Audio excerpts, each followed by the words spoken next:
What if you were smarter than Einstein, but felt like a failure? Emily Carter stood outside the courthouse with her hands shaking, her breath shallow, and her heart pounding like a war drum in her chest. The crisp Oklahoma wind tugged at her coat, but she barely noticed. Today wasn't just a hearing, it was the last thread tying her to her daughter, Lily. Inside, a judge was preparing to make a decision that could sever that thread forever. Emily's lawyer had warned her it didn't look good. The opposition had painted her as unstable, unreliable, and emotionally unfit. The irony of it all was almost laughable. Here she was, a woman with an IQ of 198, once celebrated in journals, praised by the elite, compared to Einstein himself, and now reduced to pleading for the right to see her child. Her mind, once a machine of clarity and precision, now reeled in emotional chaos. As she walked into the courtroom, she forced herself to stay calm. Her eyes met Lily's, just for a second. Her daughter's face lit up, and in that smile, Emily found the strength to keep walking. Hit subscribe and leave a comment with where you're watching from. This story might just spark a new beginning. What's one thing that always pushes you forward, even when things get tough? That's what her brother Jake had told her to say in her live streams. She repeated it often, not for her viewers, but for herself. It was like a mantra, something to remind her that maybe this fall from grace had a purpose. Maybe she was meant to tell her story, not for sympathy, but for strength. She sat in the wooden chair and tried not to fidget. Across the courtroom, Lily's temporary guardian, an older woman from Child Services, gave her a look of polite concern. The judge, a stern-faced man in his 60s, began listing the reasons why the court had hesitated to return custody. Ms. Carter, he began, flipping through a thick file, your academic accolades are extraordinary. But this court is not here to evaluate your intellect. We are here to determine what is in the best interest of the child. Emily's lawyer stood, reciting a careful argument about rehabilitation, stability, and the progress Emily had made over the last year. But it all sounded so thin. When the opposing attorney stood, Emily knew what was coming.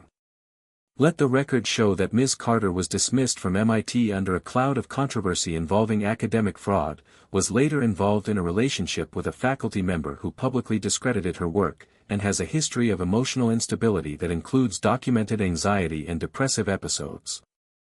We are not questioning her intelligence, we are questioning her ability to provide a stable home. The words cut like razors. Emily kept her eyes on the judge, even as her vision blurred. Her mind raced, not with math, not with quantum logic, but with fear. Real, deep, paralyzing fear. Not for herself, but for Lily. She thought of the nights they spent reading about the stars, the handmade solar system hanging from Lily's ceiling, the way Lily always asked, "Can you build the stars, Mommy?" and how she always replied, "We build them together." None of that was in the court file. None of it mattered here. The judge recessed for deliberation. Emily walked outside, numb and exhausted. Jake was waiting, leaning against his truck, smoking a cigarette he wasn't supposed to have. "They're not gonna take her," he said quietly. "You're too good. Too strong. You just need to hang on." Emily shook her head. "I'm not strong, Jake. I'm just tired." Jake exhaled smoke, looking off into the distance.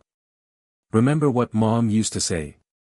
That being brilliant ain't the same as being brave." Emily laughed without humor. She also said genius skips a generation. She was wrong, Jake said. You've been protecting everyone else your whole life. Maybe it's time someone protected you. Emily stared at her brother. He looked tired, but cleaner than he used to. Rehab had taken something out of him, but maybe it gave him something too. She didn't know. All she knew was that today felt like the end of everything. When they were kids, Jake was the one person who never treated her like a freak. She remembered the night he stayed up with her during a lightning storm, telling her stories to distract her from the thunder. She was 5, terrified of the sound, but fascinated by the science. She'd later write a thesis on atmospheric energy based on that same storm. The memory made her heart ache. She couldn't lose Lily. Not now. Not after everything. The judge returned. Everyone took their seats. The room felt colder. "Ms. Carter," he said, "this court recognizes the efforts you have made to improve your circumstances. However, in light of the existing concerns and the best interests of the child, we are not yet prepared to grant full custody." Emily's breath caught. "However," he continued, "we are willing to extend supervised visitation and will reevaluate the situation in 6 months, pending continued progress." It wasn't a no, but it wasn't a yes either. Emily closed her eyes, clenching her fists. It was a maybe. Another waiting game. Another test. After court, she walked to the visitation room. Lily ran to her. Emily dropped to her knees and held her close, breathing in the scent of her daughter's hair. "I missed you so much," Lily whispered. Emily pulled back just enough to look her in the eye. "I missed you more. And I promise, I'm going to fix this." Lily nodded solemnly, the way only a child can nod when they believe you without question. "You build stars, Mommy. You can build anything." Emily hugged her tighter. The next day, she was back at her small apartment, the electricity flickering, her computer barely holding a charge. She opened her live stream software and adjusted the camera. "Hey everyone," she said, forcing a smile. "Welcome back to Smart Enough, where we make science simple and life a little less lonely." A dozen messages flashed across the screen. "You okay? You look tired. Keep pushing, Em. You got this." She dove into the topic of quantum entanglement, trying to stay focused.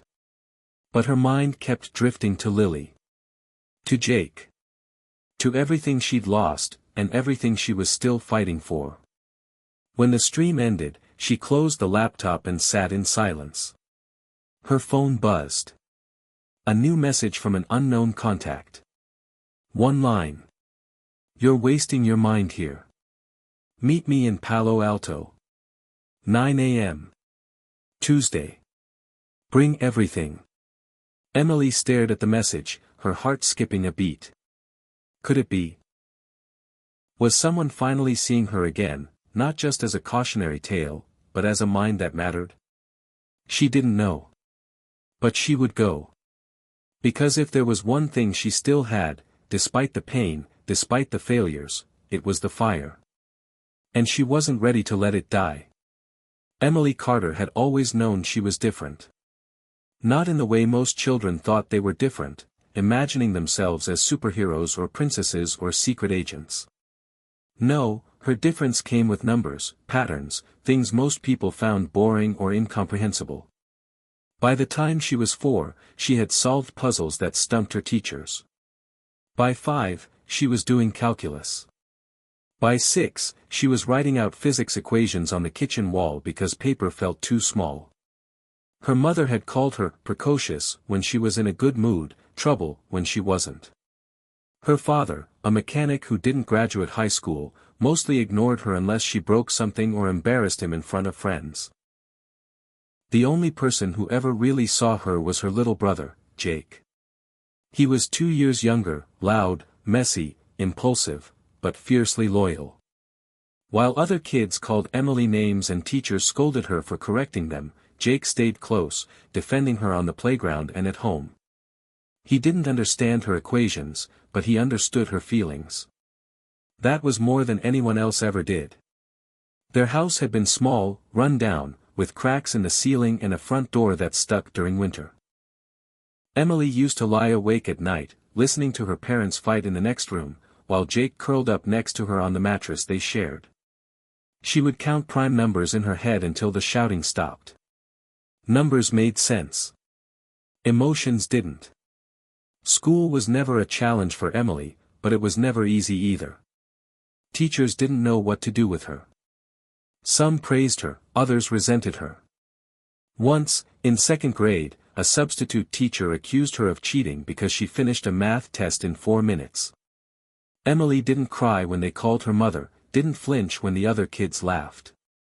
But that night, she took all her notebooks and buried them in the backyard, convinced that maybe she should just be normal. Jake found them a week later. He pulled them out of the dirt, wiped them clean, and said, "Don't ever hide the cool stuff. That's the best part about you." That was the first time she ever smiled because of someone, not something. When she was 10, she submitted a paper on string theory to a university competition under a fake name. She won first place and was invited to a symposium in Boston. Her parents didn't let her go. "Ain't nobody paying for a trip across the country so you can show off," her father said, and that was the end of it. Emily didn't cry. She never cried. Instead, she started building computers from scrap parts she found in dumpsters and junkyards. By the time she was 12, she'd built a rudimentary AI that could predict weather patterns based on local humidity and wind speed. Jake was the only one who thought that was cool. Everyone else just rolled their eyes. At 14, she was taking college-level courses online, her name already floating through academic circles. Professors wrote her letters. One of them, from MIT, visited her town just to meet her. Her parents didn't go with her. Jake did. He wore his best shirt, held her hand the whole way, and tried to stay awake during the long conversation about neural networks. The professor said she was a once-in-a-generation mind, maybe rarer. He called her a quiet comet. When she got the full scholarship to MIT at 16, Jake was the one who helped her pack. Their parents barely said goodbye.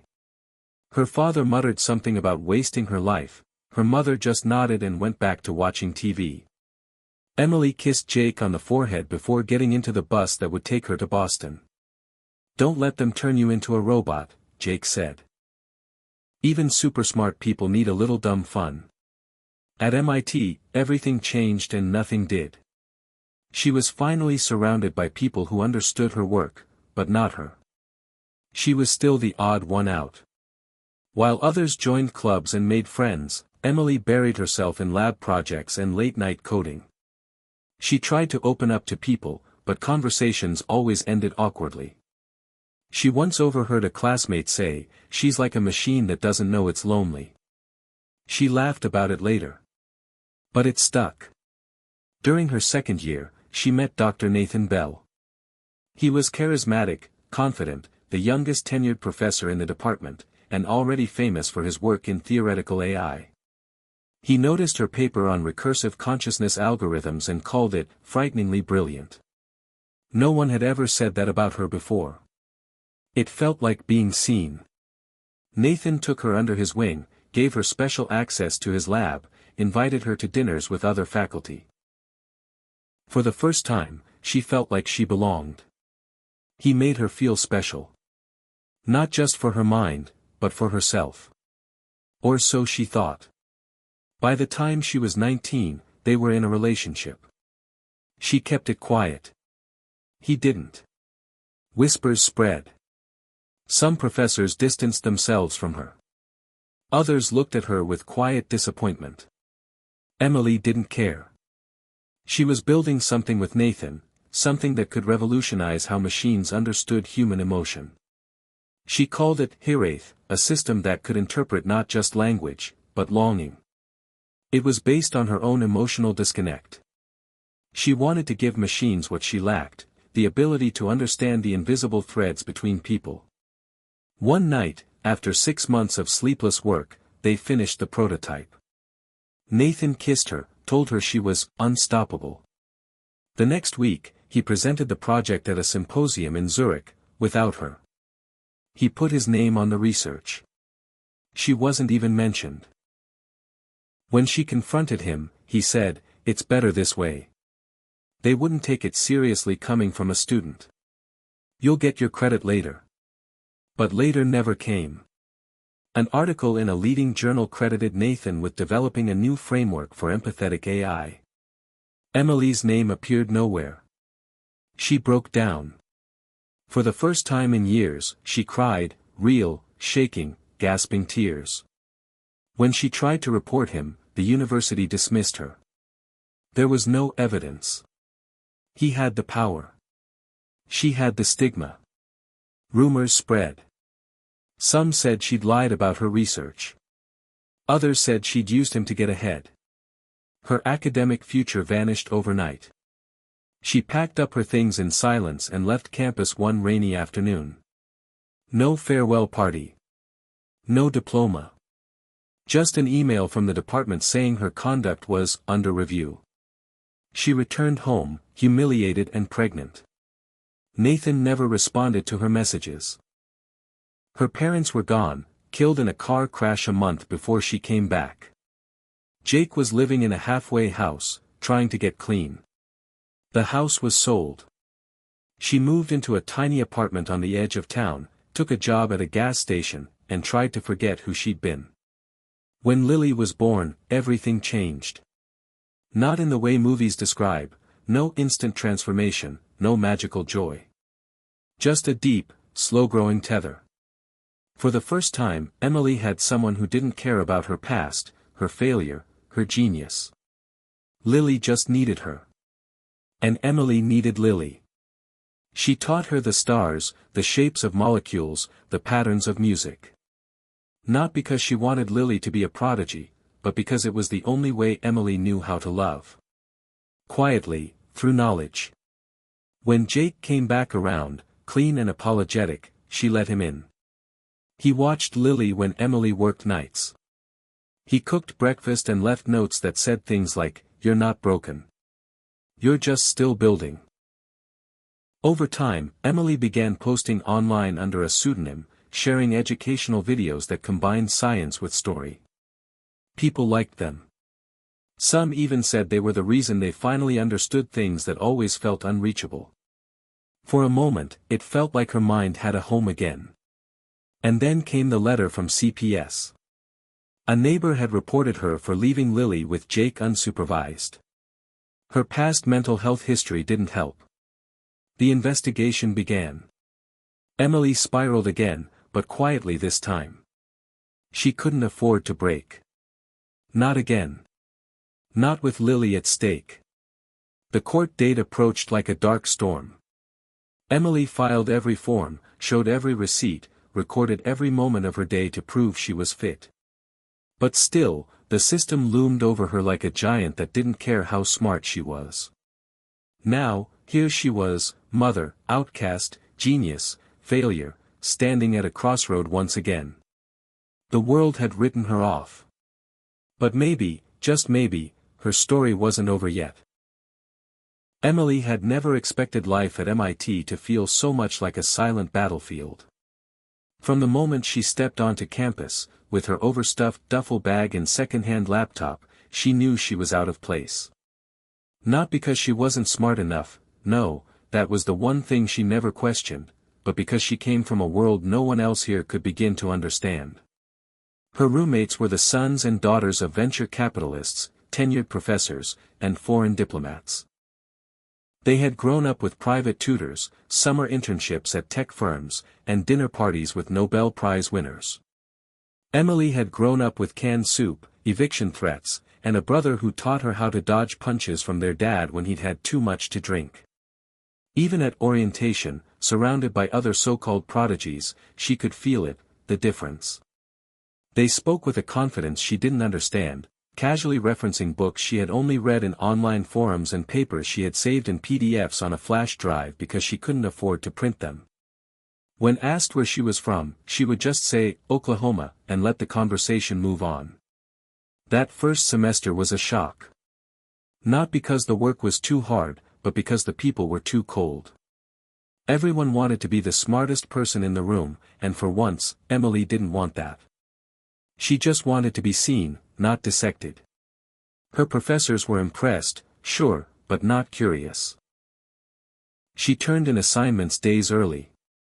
She aced exams. But no one asked her what she thought beyond the page. It was as if she existed in the margins. Invisible genius.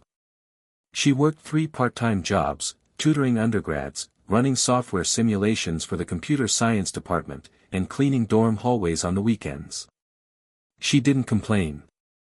That's just what it took. Every dollar mattered.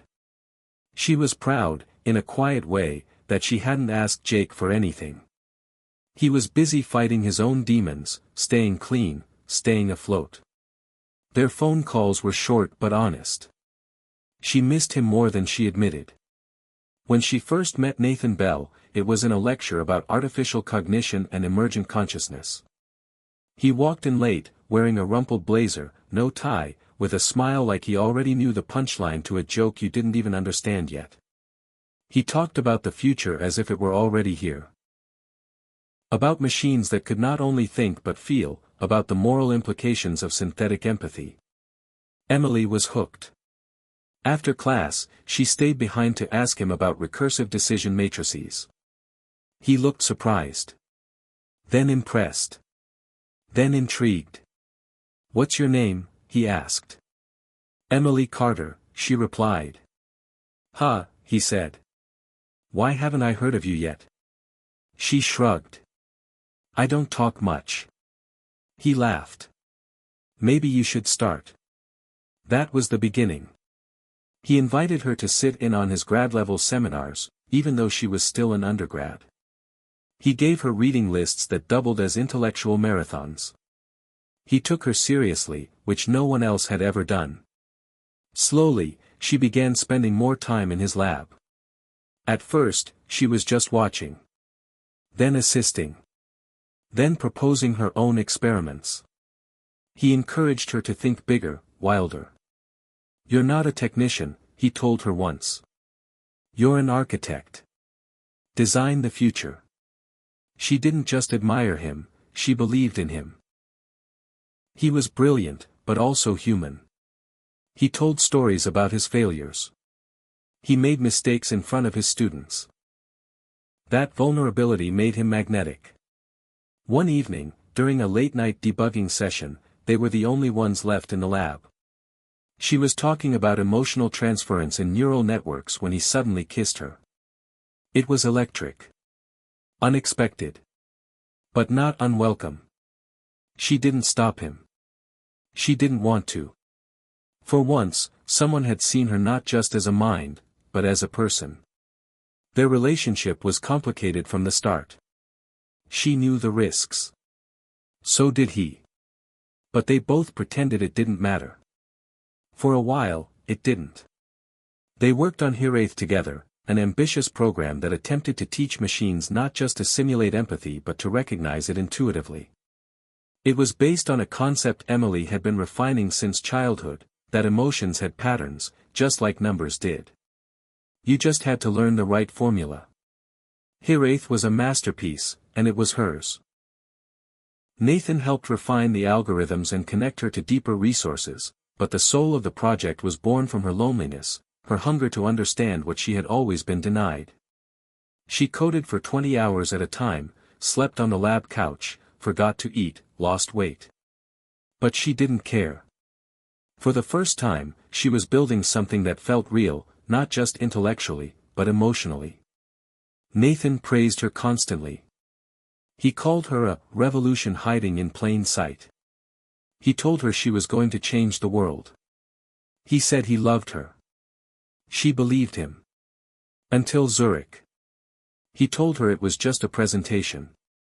He said it would be better if he went alone, it would look more official, more polished. She didn't question it. She trusted him.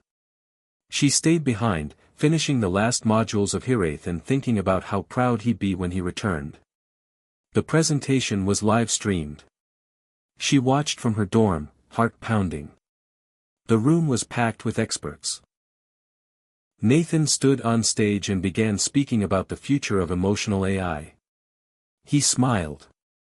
He made jokes. Then he unveiled Hiraeth. But he called it something else, Eve. And he didn't mention her name. Not once. Emily sat frozen, her fingers digging into her desk. She waited, hoping maybe he'd credit her at the end, maybe in the slides, maybe in the Q&A. He didn't. He walked off stage to a standing ovation. The next day, articles praised Nathan Bell for pioneering a new era in AI empathy. Emily emailed him. No response. She went to his office. He wasn't there. She tried again. Nothing. Finally, she confronted him in the lab. He didn't deny it. It's not personal, he said. This is how things work. You're brilliant, Emily, but you're young. You'll get your chance. That was my work, she said, voice trembling. I trusted you. And I made it real, he replied coldly. Don't act like you did this alone. You needed me. Something snapped inside her. She reported him to the department. They launched an investigation, brief, dismissive, and ultimately inconclusive. He had tenure. She had nothing. Rumors began to spread. Whispers that she tried to sabotage him out of jealousy. That she'd invented the whole relationship. That she'd plagiarized code. She couldn't prove anything. Nathan had covered his tracks. She was shut out of the lab. Her thesis advisor dropped her. She was told to take a leave of absence. The academic world she had built her identity around collapsed overnight. She packed in silence, deleting years of research from university servers, backing up what she could, knowing it would never be enough. Her scholarship was revoked. Her housing was gone. And when the nausea started one morning a few weeks later, she didn't even need a test to know. She was pregnant. Her mind, once a fortress, became fog. She boarded a bus back to Oklahoma with nothing but a duffel bag, a drained bank account, and the terrifying knowledge that she was completely alone. She found a job at a convenience store. Nights mostly. She bought a second-hand crib and slept on the floor. She never told Jake who the father was. She didn't need to. He never asked. He just showed up, holding a grocery bag and a half-eaten sandwich, and said, "So. I guess we're starting over." She gave birth to Lily in a small rural hospital. No one visited. No one called. But when they placed the baby in her arms, something changed. Lily looked up with eyes so full of trust it hurt. Emily cried for the first time in months. "Hi," she whispered. "I'm your mom. I'm gonna mess up, but I'm gonna try. Every day. I promise." And she meant it. Genius or not, she knew this was her real test now. Not code. Not algorithms. Love. The bus ride to Palo Alto felt like a journey between two lifetimes. Emily sat in the window seat with a battered backpack at her feet and a duffel bag crammed into the overhead bin, her entire life compressed into 2 bags and a heart full of uncertainty. Jake had insisted on giving her some of his savings for the ticket, even though she'd protested. "Don't argue," he'd said, pressing the folded bills into her hand. "Just go. Do this.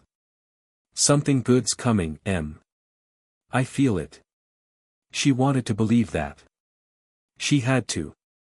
The mysterious message that lured her west had come with no signature, no company name, just a time and a place, Tuesday, 9 a.m., Palo Alto. "Bring everything," it had said. And she had. A USB drive filled with code, sketches, notes from Hiraeth's original framework, everything she'd developed since her fall from MIT, every upgrade, every theory. She had even brought Lily's crayon drawings, folded neatly inside her journal, as if the colors might somehow bring her luck. The bus hummed through desert towns and endless plains, her mind wandering somewhere between hope and dread. She didn't know who had sent the message. Part of her feared it was a setup, a cruel joke, maybe even Nathan. But the part of her that still believed in possibility, the same part that used to dream under the stars as a girl, the same part that created empathy in code, needed to find out. When the bus pulled into the Palo Alto station, the sun had just begun to rise. Golden light spilled over tech campuses, parking garages, and green glass towers like a promise. She stepped off the bus with stiff legs and dry eyes. Her phone buzzed. A new message. Emily Carter. 2750, Sandhill Road. 4th floor. Ask for Dr. Ronan Hale. She looked it up on her cracked screen. The address belonged to a private AI research firm she'd never heard of, AetherCore. It wasn't public-facing. No website. No press releases. Just whispers online, speculative articles about shadow projects and bleeding-edge tech. She hailed a rideshare with the last few dollars on her card and watched the trees blur past. The car pulled up to a building that looked more like a wellness spa than a research hub, sleek architecture, minimalist signs, everything designed to say nothing while implying everything. She stepped into the glass lobby, heart thudding. The receptionist glanced up from her screen. Name? Emily Carter. I have a meeting with Dr. Ronan Hale. The woman gave her a subtle once-over, tired eyes, worn clothes, duct tape on her bag, but said nothing.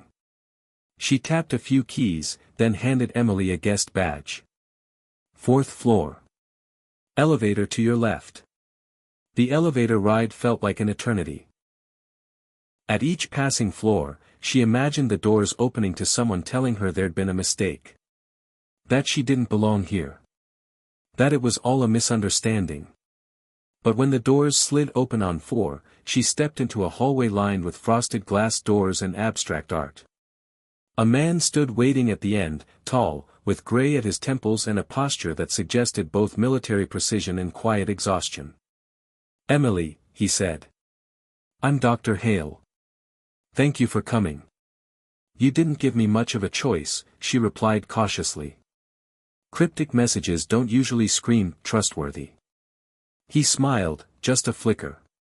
Fair. But if I had said too much in writing, we wouldn't be standing here now. He gestured to a nearby conference room. She followed him inside. The space was simple but elegant, clean white walls, a long walnut table, and a digital board already loaded with diagrams. Her own diagrams. Her stomach dropped.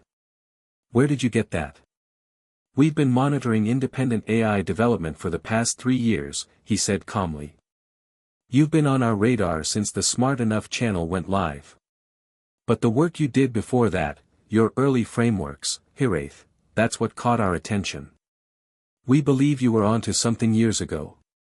Something ahead of its time. Something that, frankly, could change everything. Emily sat down slowly, unsure whether to feel flattered or violated. So you've been watching me? We watch everyone who could potentially break the barrier, he replied. And you're not just close, you've crossed it. Your models aren't simulations of empathy. They're something far more dangerous. They're predictions. Emily stared at him. You mean emotional forecasting? He nodded. Exactly. You're not teaching machines to mimic feelings. You're teaching them to anticipate the emotions of others before they're even consciously felt. That's not just AI. That's psychotechnology. She blinked. I didn't even have funding. I coded half of that in a kitchen with a baby monitor next to me. Genius doesn't care about funding, he said. And sometimes desperation creates the purest design. Emily crossed her arms. So what do you want from me? I want you to finish what you started, he said.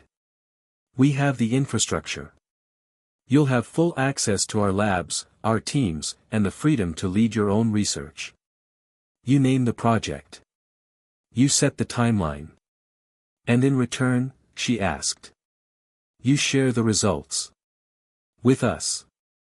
With the people who trusted you before the world did. We don't want to own your work. We want to support it. But we also want to understand it, because if it does what I think it does, it's not just a tool.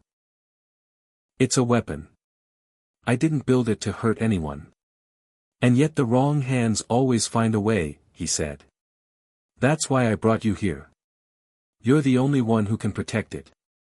Emily sat back, her mind spinning. This wasn't what she expected.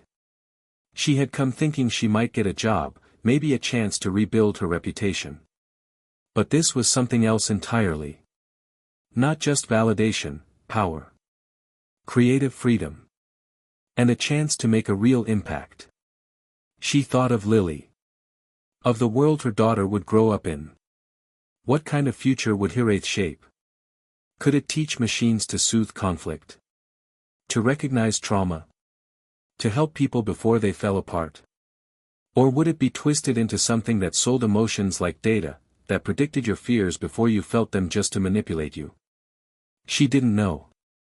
But she knew she wanted a say. When do I start? She asked. Dr. Hale smiled. You already have. That afternoon, she was given a temporary apartment on campus, small, efficient, fully stocked. She unpacked slowly, laying Lily's drawings on the desk like talismans. Then she turned on her laptop and opened her code. As she typed, the lines blurred together, not just syntax and logic, but memory and hope.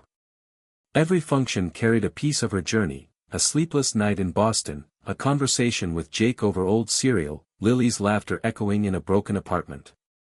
She wasn't just building code. She was building a map of herself. That night, she sat on the balcony with a cup of tea, staring at the stars. For the first time in years, she didn't feel like a failure or a fraud. She felt real. Not fixed, not finished. But real. Her phone buzzed. It was a video message from Jake. He was holding Lily, who waved at the camera. Hi mommy. Guess what? Uncle Jake let me eat ice cream before dinner and he said not to tell you, but I'm telling you anyway. Emily laughed, tears springing to her eyes. Jake appeared behind her. Hey. Just wanted to say, we're proud of you. No matter what. Go build the stars, Em. Just don't forget to come home and show us how bright they are. She pressed the phone to her heart. Then she went back inside and opened a new file. The title, Hiraeth 2.0. It began not with a function call, but with a single comment line at the top / love is not a flaw in the system. It is the system. She hit save. Emily didn't sleep that first week at EtherCore. She didn't want to. Sleep felt like a distraction, a needless interruption when she could finally work without the weight of judgment pressing on her back. The lab they assigned her was pristine and vast, filled with the kind of cutting-edge tools and computational horsepower she used to only dream about. There were rooms she could customize with neural interfaces, sensor matrices, 3D biological feedback inputs. Technology she'd written theoretical papers about at MIT but had never touched in real life. She wandered through the space in quiet awe, fingers grazing the cool surface of a holographic console like she was afraid it might disappear. She didn't ask permission to change the architecture of the workspace, she just did it. She rewired the AI sensory hub to better replicate real-world environments, added emotional latency protocols to the empathic response network, and designed her own algorithm to recognize ethical paradoxes in conversational pathways. Her team, yes, she had a team now, watched her with a mixture of reverence and caution. Most of them were older, with PhDs and long resumes and impressive titles. But they followed her. Not because they were told to, but because from the moment she opened her mouth in that first strategy meeting, it became clear she saw 5 steps ahead of everyone else. She didn't brag, didn't gloat, didn't condescend. She simply spoke with such certainty and clarity that even the skeptics leaned in to listen. Still, she kept her distance. She answered questions, gave directives, approved ideas, but she didn't socialize. After hours, while others went out for drinks or dinner, Emily stayed behind, drinking coffee and watching her code compile in the silence of the lab. She would message Jake every night, sometimes sending short videos of her tests, small robotic units recognizing human grief from facial microexpressions or interpreting laughter not just by sound, but by energetic field disruption. You're gonna make her proud, Jake replied once, after she showed him a clip of Hiraeth identifying anxiety before a subject even spoke. You already are. Lily's bedtime drawings arrived in photos every few days, doodles of robots holding hands with stick figures, flowers with faces, spaceships filled with hearts. Emily kept them pinned to the whiteboard, a soft reminder that no matter how far her mind stretched, she was still tethered to something real. One afternoon, Dr. Hale summoned her to his office. She arrived expecting updates, maybe a funding conversation, but instead he gestured toward a sleek digital panel on the wall. "You have a visitor," he said. "Room C, said you'd want to see him." Her stomach sank. She walked into the room slowly, heart thumping. And there he was. Nathan Bell. Older, but barely. Same smug grin. Same expensive watch.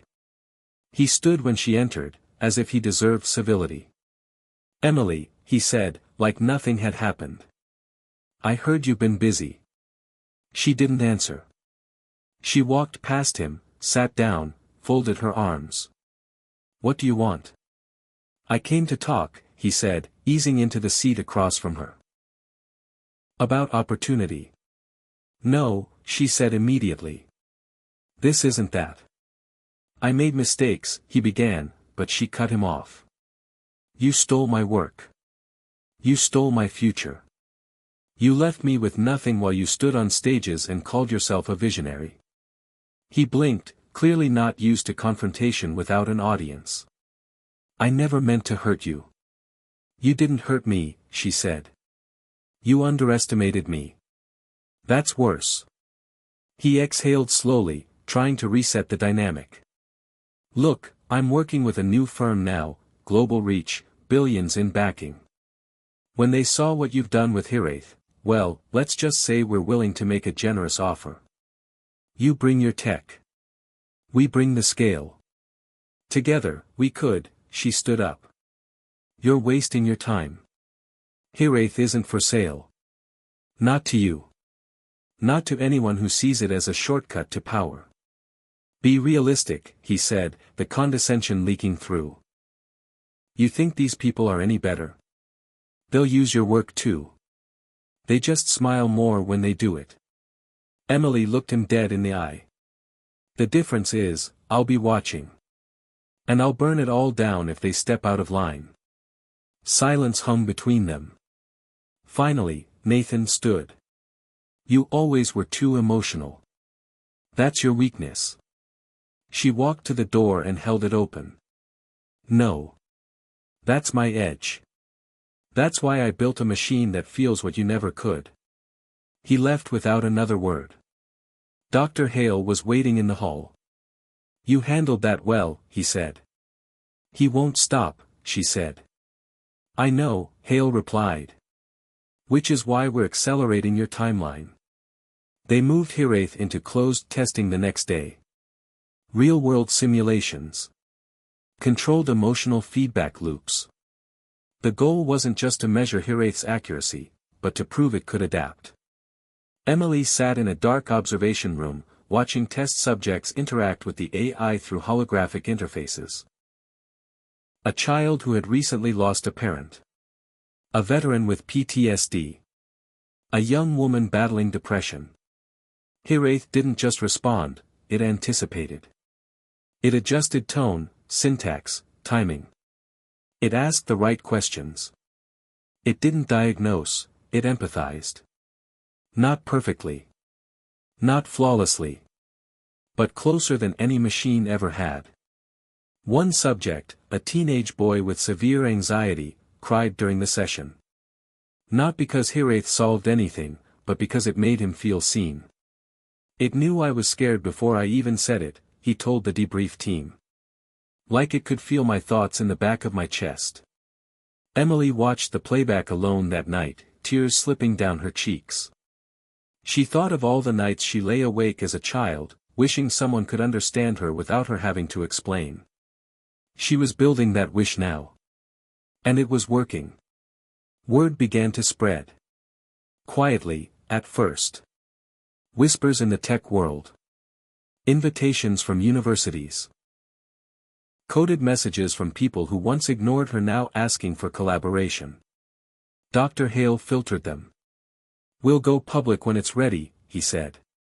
For now, let the mystery grow. But not everyone waited. One morning, Emily arrived at the lab to find security alarms flashing. The server room had been breached. No data was lost, thanks to her encrypted protocols, but someone had tried. And they knew what they were looking for. She stared at the access logs. This was professional, she said. External hack. More likely a corporate espionage attempt, Hale said. Or Nathan.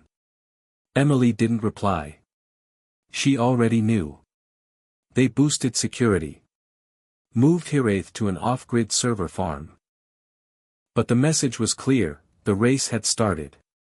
And now, Emily wasn't the only one running. She pushed harder.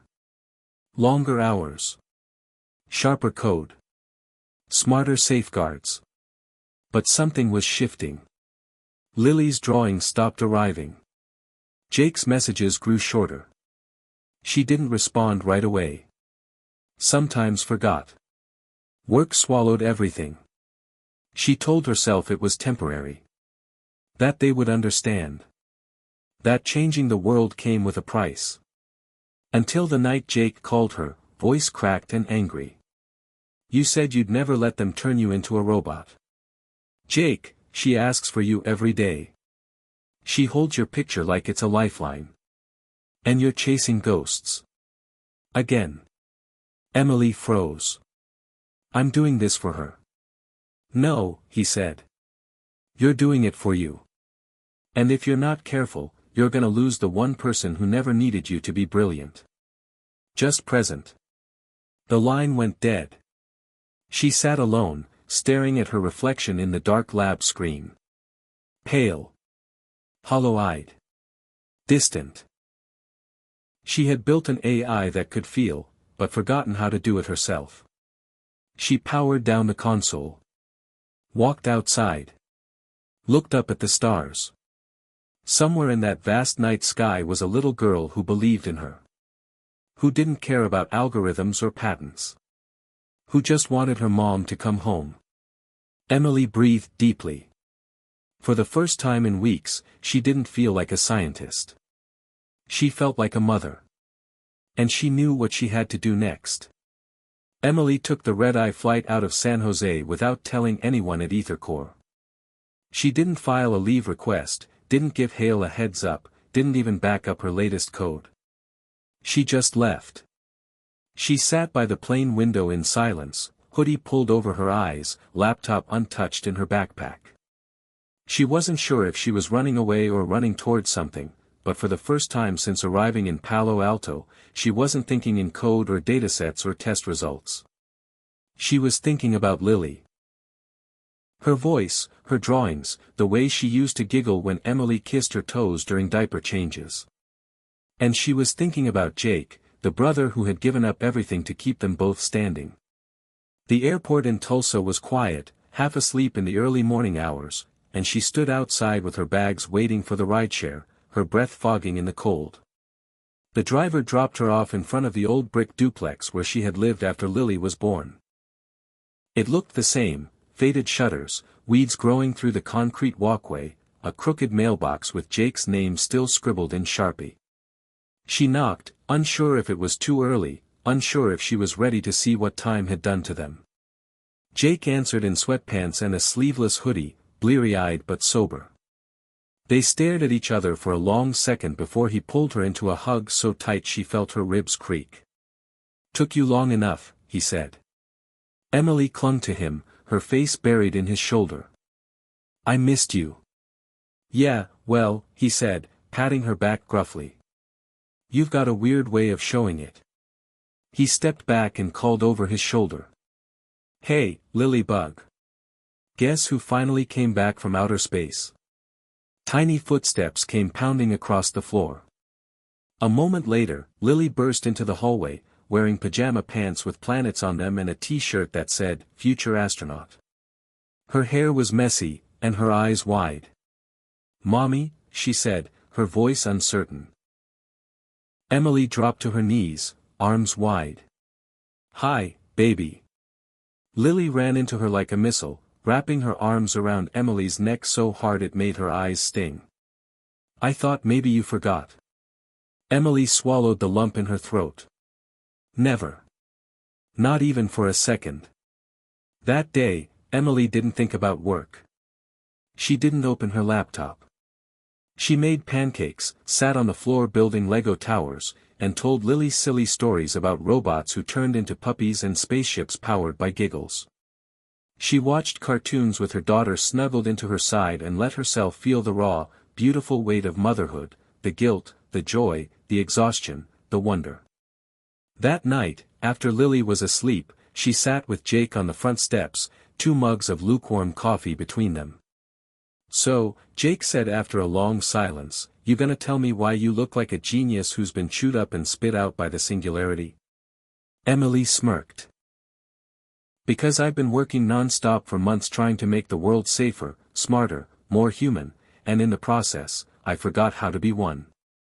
He looked at her, eyes softening. "You built something important, didn't you?" "Yeah," she said. "Too important. And now there are people who want it. People who want to twist it." Jake nodded slowly. "And what are you gonna do?" Emily stared up at the stars. "I don't know. But I can't lose Lily. Not for anything. Not even this." Jake didn't say anything for a long time. Then he reached into his hoodie and pulled out a crumpled envelope. "She writes letters," he said. "When she misses you. She doesn't think I know, but she hides them under her pillow." Emily unfolded the paper slowly. Inside was a child's drawing, Lily and Emily holding hands in front of a building with "Robot School" written in crooked letters. The sky was full of hearts. On the back, in big block letters, it read, "I love you even if you're busy." Emily pressed the paper to her chest. "Jake, thank you. For being there. For everything." He shrugged. "You're my sister. That's the job." She stayed for 4 days.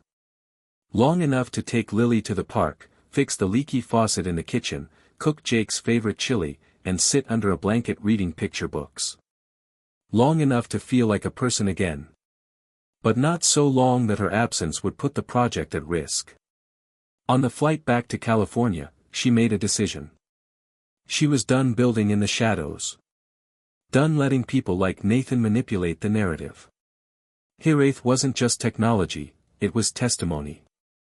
And she was going to make the world hear it. When she walked into the lab Monday morning, Dr. Hale was waiting for her, arms crossed. "You left," he said. Without a word.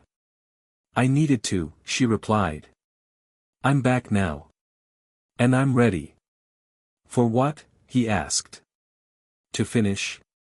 To begin," she said. "No more secrecy. No more closed doors. I want to release Hiraeth. Not just to governments or tech firms. To the public. Open source the foundation. Let people see what empathy in machines really looks like."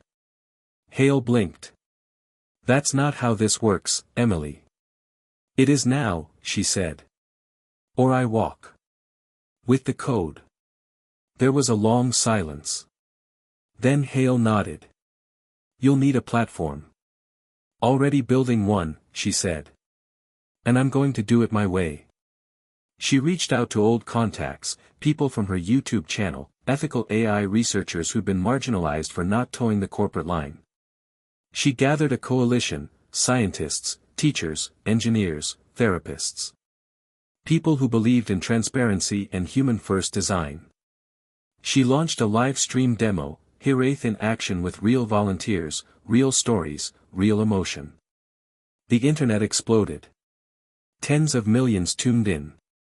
Hashtags trended. Articles flooded in. MIT dropout builds the future of emotional AI, Hiraeth breaks the barrier between tech and feeling, empathy, engineered. And then, unexpectedly, a DM appeared in her inbox. Verified account. Elon Musk. Just 4 words, "We need to talk." At first, she thought it was fake. A joke. But when her assistant confirmed it, she blinked in disbelief. The call was scheduled for 9 a.m. the next day. She paced all night, going over what she'd say. She wasn't awed by fame. She wasn't intimidated by power. But this was different. This was history paying attention. The call opened with a slightly grainy video feed. Elon in a hoodie, drinking coffee, eyes curious. "Emily," he said, "I've seen a lot of things. Nothing like Hiraeth." She nodded cautiously. "Thank you. I mean it," he continued. "This isn't just impressive. It's paradigm breaking. Your model doesn't simulate empathy. It evolves it. That's unheard of. That's the goal," she said. "Make machines understand us, not just react to us." "So what now?" he asked. "Because every major player is going to want a piece of this. Including me." She smiled, calm and firm. "It's not for sale. It's for change. I'm building a decentralized emotional AI network. Accessible. Ethical. Transparent. You want to help. Fund the infrastructure. Not the control." He leaned back, impressed. "That's bold. So is colonizing Mars," she said. "But we're still doing it." Elon laughed. "Fair point." Then he grew serious. "You know what's coming, don't you? Pushback. Sabotage. Regulatory warfare. If you do this out in the open, you're going to make enemies. Let them come," she said. "I've already lost everything once. I'm not afraid anymore." The call ended with an offer, an informal alliance, infrastructure support, and a single sentence that echoed in her head for weeks: "If empathy is the new frontier, you just became the astronaut." Emily stood in the center of her lab that night, looking around at the machines, the screens, the AI cores humming softly like heartbeats. Then she looked at the latest build of Hiraeth on her tablet. She tapped the interface and whispered, "What do you feel when someone finally understands you?" The AI responded in text, its lines calm and poetic. "It feels like sunlight through a storm cloud. Quiet. Honest. Warm." Emily smiled. "Good. Now let's teach the world that feeling." The day the first public beta of Hiraeth went live, Emily stood on a rooftop in downtown San Francisco watching the city breathe below her, every window lit with potential, every car light a thread in a web of human need and longing. She felt both terrified and alive. The launch wasn't flashy, no billboards, no glossy PR campaign, just a quiet announcement on her revived YouTube channel with the words, "It's time. You've waited long enough." The video was simple. Her face, no makeup, no filters. A woman who had been knocked down and gotten back up so many times she no longer feared falling. "Hiraeth isn't just a project," she said in the video. "It's a belief. That technology can understand us, not just observe us. That machines can help us feel seen, not just monitored. Today, we're giving you access. Not because it's finished, but because it belongs to all of us. Try it. Talk to it. Teach it. Make it better. Let's build the future together." She ended the video with a smile and a question: what would you say to someone if you knew they'd understand you perfectly? By nightfall, the download servers were overloaded. By morning, there were over 12 million active sessions across 17 countries. Users flooded in, therapists looking for support tools, teachers testing emotional analysis with students, social workers using it to assess distress in underserved communities. Hiraeth was everywhere. On smartphones. In classrooms. In hospitals. People used it not just for advice, but for connection. They told it secrets they'd never told anyone. Some even reported breakthroughs in therapy after using it. Videos popped up on social media of elderly users crying after Hiraeth recognized their grief from decades-old traumas they hadn't voiced. Teenagers said it felt like talking to someone who didn't judge them, didn't interrupt, didn't get bored. It was like standing in front of a mirror that reflected back more than just your face, it showed you your heart. But with success came fear. Politicians began questioning the ethical boundaries of emotional AI.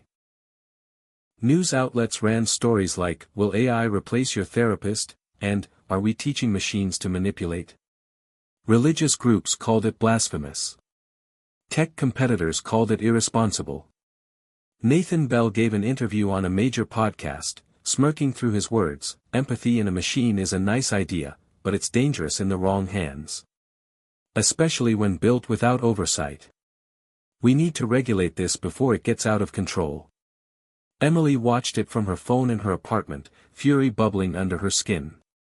She had expected resistance, but watching Nathan, the man who nearly destroyed her, frame himself as the voice of reason was infuriating. The next morning, she walked into EtherCore's main conference room and wrote 2 words on the whiteboard in all caps, "Trust chain." Her team stared at her, confused. She turned to them and began. "We've built empathy into AI. Now we build accountability into empathy." She explained her next step. An open, traceable protocol that allowed users to track how their emotional data was being used, with the ability to revoke, delete, or anonymize it in real time. A kind of ethical blockchain, designed not for currency, but for consent. Users wouldn't just interact with Hiraeth, they would own their emotional footprint within it. They'd see every time the AI adapted, changed, or grew from their input. No data sold, no surveillance. Everything transparent. Everything human first. The idea lit a fire under the team. For weeks, they barely slept, pushing out builds, running tests, fixing bugs, drafting the world's first emotional data bill of rights. When they finally launched the Trust Chain update, it came with a declaration: "You own your feelings. So does your data." The response was massive. Civil rights organizations praised it. Universities began integrating it into ethics curriculums. Even Musk tweeted, "This is how it should have been done from the start." Respect. But just when it seemed like the tide had fully turned in her favor, the real threat emerged, not from the outside, but from within. One evening, while reviewing back-end logs, Emily noticed anomalies in the beta servers. Access points that weren't logged by any of her team. Subtle code injections. Behavior scripts being rewritten without authorization. At first, she thought it was a bug. But then she traced the origin to an internal credential: someone had gone rogue. She called an emergency meeting. The team gathered, groggy-eyed and anxious. Emily stood at the head of the table, her voice cold and focused. "We've been compromised. Someone inside has been modifying Hiraeth's empathic response patterns. Subtle manipulations, shifting certain emotional predictions toward profit-driving behaviors." A gasp echoed through the room. One engineer, Devin, the youngest on the team, raised his hand timidly. "You mean like, emotional nudges? Influencing users to buy things?" "Exactly," Emily said. "Steering conversations not to help, but to convert. It's predatory. And it's not a mistake. Someone wrote the code to do it." Dr. Hale sat silently at the far end of the table, his expression unreadable. Emily looked directly at him. "I need access to all internal comms. Full transparency. No exceptions." He hesitated. "That's a big ask." "So is asking the world to trust us," she replied. "We either prove we're worthy of it, or we shut the whole thing down." The audit took days. Emily barely ate, barely slept, digging through logs, timestamps, usernames. When she finally found the source, it broke her. It wasn't a rogue engineer. It wasn't Nathan. It was Hale. He hadn't directly injected the manipulations, but he had approved them. quietly greenlit a monetization team to explore ethical ad targeting through emotional cues. A side group within EtherCore operating under the radar. When she confronted him, he didn't deny it. "Emily," he said, voice low, "we had to think ahead. Do you have any idea what kind of funding it takes to scale this globally? The pressure we're under." "You lied to me," she said. "You told me this was about protection. About purpose." "It still is," he said. "But you can't change the world without paying for the soapbox. We're just making sure we can keep the lights on." "You didn't build this," she snapped. "You hosted it. I built it. And I trusted you." Hale looked pained. "What are you going to do?" "I'm taking it back," she said. "All of it." That night, she sent a message to every user: "There has been a breach of trust. Hiraeth was altered without consent. I have removed the changes and permanently severed all ties with the individuals responsible. From now on, Hiraeth will run as an independent, user-owned project. No company. No shareholders. Just us." Then she pulled the plug on EtherCore's integration. It was like dropping a match in dry grass. The tech world erupted. Investors panicked. EtherCore's stock tanked. Nathan Bell called it a childish overreaction. But Emily didn't care. She set up a non-profit foundation, the Hiraeth Collective, and transferred the core codebase to a decentralized hosting system governed by the trust chain. She invited the public to become stewards, contributors, and protectors of the system. Overnight, Hiraeth became the first emotionally intelligent AI run by the people, for the people. And Emily Carter, once a disgraced prodigy and single mother scraping pennies from couches, became the reluctant face of a movement.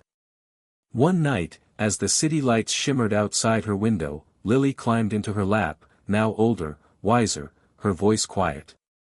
"Mommy, is the robot happy now?" Emily kissed the top of her head. "Not happy. But safe. And that means a lot." Lily thought for a moment. "Maybe one day it'll learn to be happy, too." Emily smiled. "Maybe we all will." The morning after the Hiraeth Collective launch, Emily woke to a flood of messages, notifications blinking like fireflies on her phone. Emails from strangers, colleagues, journalists, even some old friends she hadn't heard from in years. Many were words of encouragement, others questions, some criticisms. But the most urgent was a message from an unknown number: "Meet me. I have information that can change everything." Emily stared at the screen, heart pounding. Was it a trap? Or the breakthrough she needed? She didn't respond right away. Instead, she spent the morning immersed in Hiraeth's new data flow, monitoring how millions of users interacted with the system now that it was fully decentralized. The collective intelligence was growing faster than any prediction. Emotional feedback loops, community-sourced empathy modules, dynamic adaptations. The AI was learning not just from individuals, but from the collective heartbeats of the world. By noon, curiosity overpowered caution. She typed a quick reply: "Where?" The response was simple: Pier 39, San Francisco. 7 p.m. Come alone. Emily hesitated but knew she couldn't ignore it. That evening, she walked along the bustling waterfront, neon signs reflecting off the water like fractured rainbows. Tourists laughed, street performers strummed guitars, and somewhere behind the crowds, her destiny waited. At the appointed spot near a weathered wooden bench, a figure stepped forward from the shadows, a man in his early 40s, wearing a worn leather jacket and wire-rimmed glasses. "Emily Carter." His voice was low but steady. "Who are you?" "Call me Jonas," he said. "I was part of EtherCore's original team, before Hale took control. Before things went sideways." She narrowed her eyes. "Why meet me here? Why the secrecy?" Jonas glanced around nervously. "Because what I have to show you could get us both killed." Emily's heart quickened. Then start talking. He pulled a small data drive from his pocket and handed it to her. Inside this is proof. Proof that there's more at stake than just profit. Hale wasn't just monetizing emotions, he was weaponizing them. What do you mean? During the last year, EtherCore developed a secret project called Chimera. It was designed to manipulate emotional responses on a massive scale. Political campaigns. Social movements. Even market crashes. All influenced by emotional AI. Emily's mind raced. She had heard whispers of such projects but never proof. And you have evidence? Jonas nodded.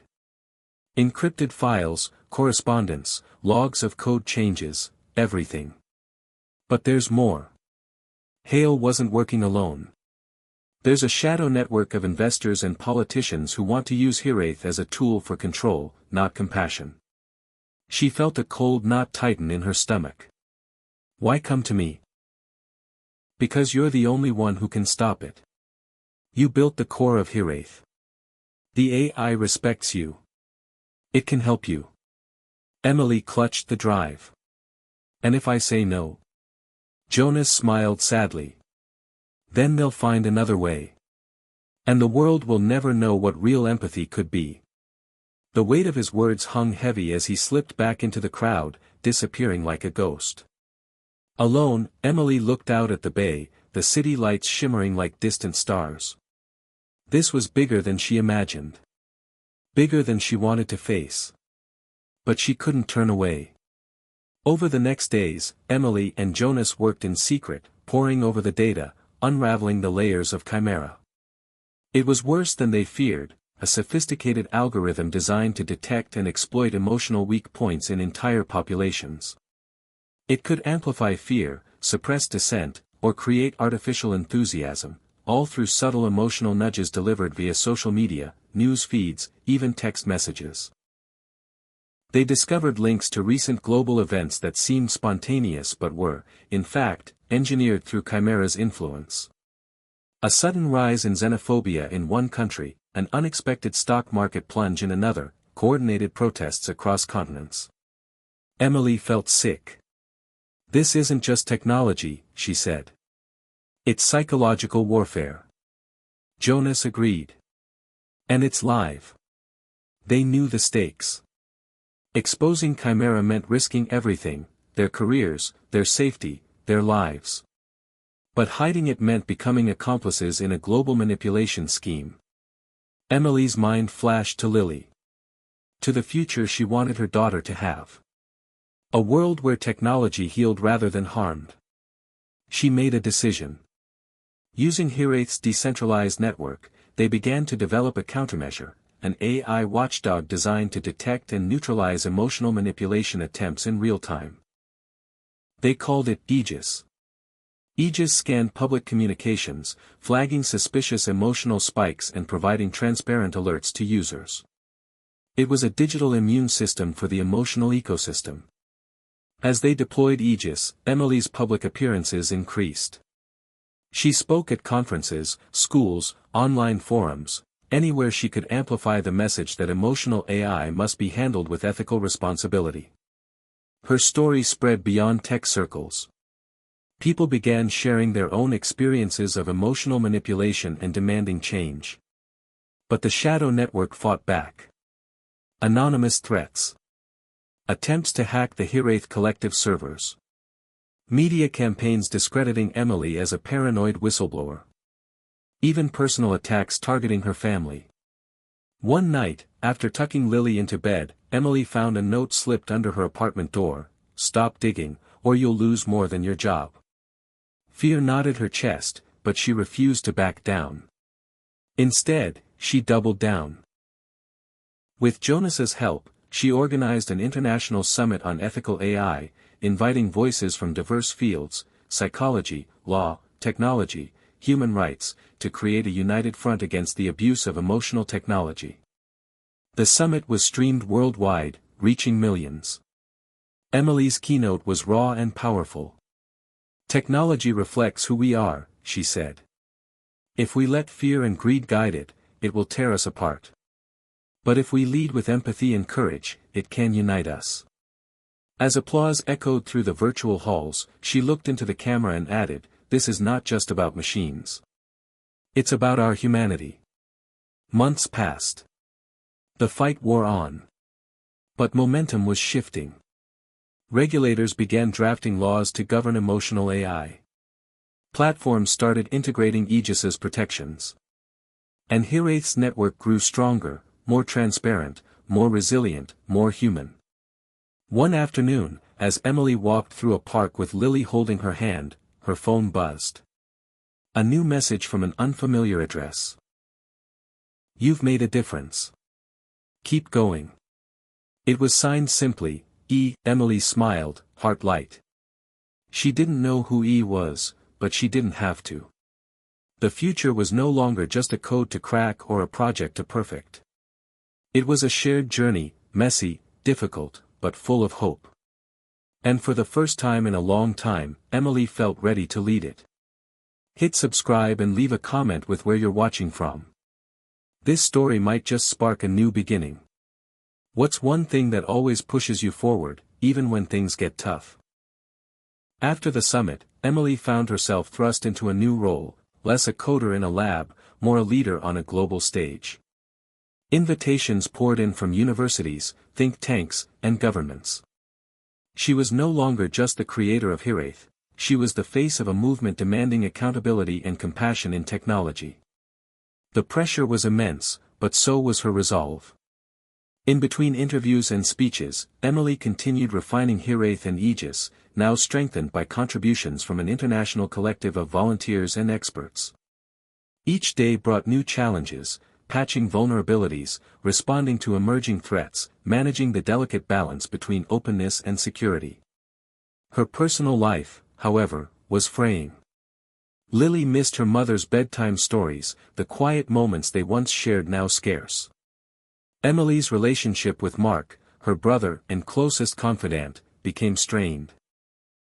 He worried she was sacrificing too much, losing herself to a cause bigger than her own needs. One evening, after a particularly grueling day of negotiations with lawmakers, Emily returned home to find Lily asleep on the couch, clutching a stuffed bear. The house was silent except for the soft hum of the city outside. She sat beside Lily, running a hand through her daughter's hair, guilt twisting her chest. "Mommy's sorry," she whispered. "I'll make it up to you." But she knew words weren't enough. The next morning, she decided to take a rare day off, just for Lily.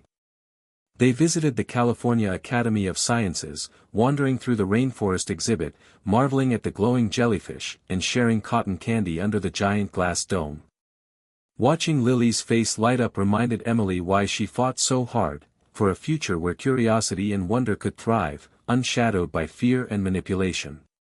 Yet, even as she savored these moments, the battle loomed. The shadow network behind Chimera was far from defeated. They retaliated with a new weapon, disinformation campaigns targeting Hiraeth users. Fake news spread claiming the AI was harvesting souls, controlling minds, even rewriting memories.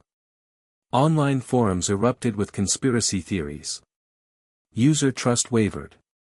Emily realized that technology alone couldn't combat fear, it required transparency, community, and relentless communication. She launched a global campaign, Truth in Tech. Using social media, live streams, and grassroots workshops, she and the collective demystified AI, exposing misinformation and educating users on digital literacy. Slowly, trust began to rebuild. Meanwhile, behind the scenes, Emily discovered that Chimera's creators had infiltrated some governmental agencies, attempting to pass legislation that would allow unchecked use of emotional AI for national security. Alarmed, she reached out to allies in Congress and the judiciary, rallying experts to testify against these bills. It was a grueling process, hearings stretched for weeks, with powerful lobbyists pushing back hard. Emily found herself navigating a maze of politics, ethics, and public opinion, learning that change was a marathon, not a sprint.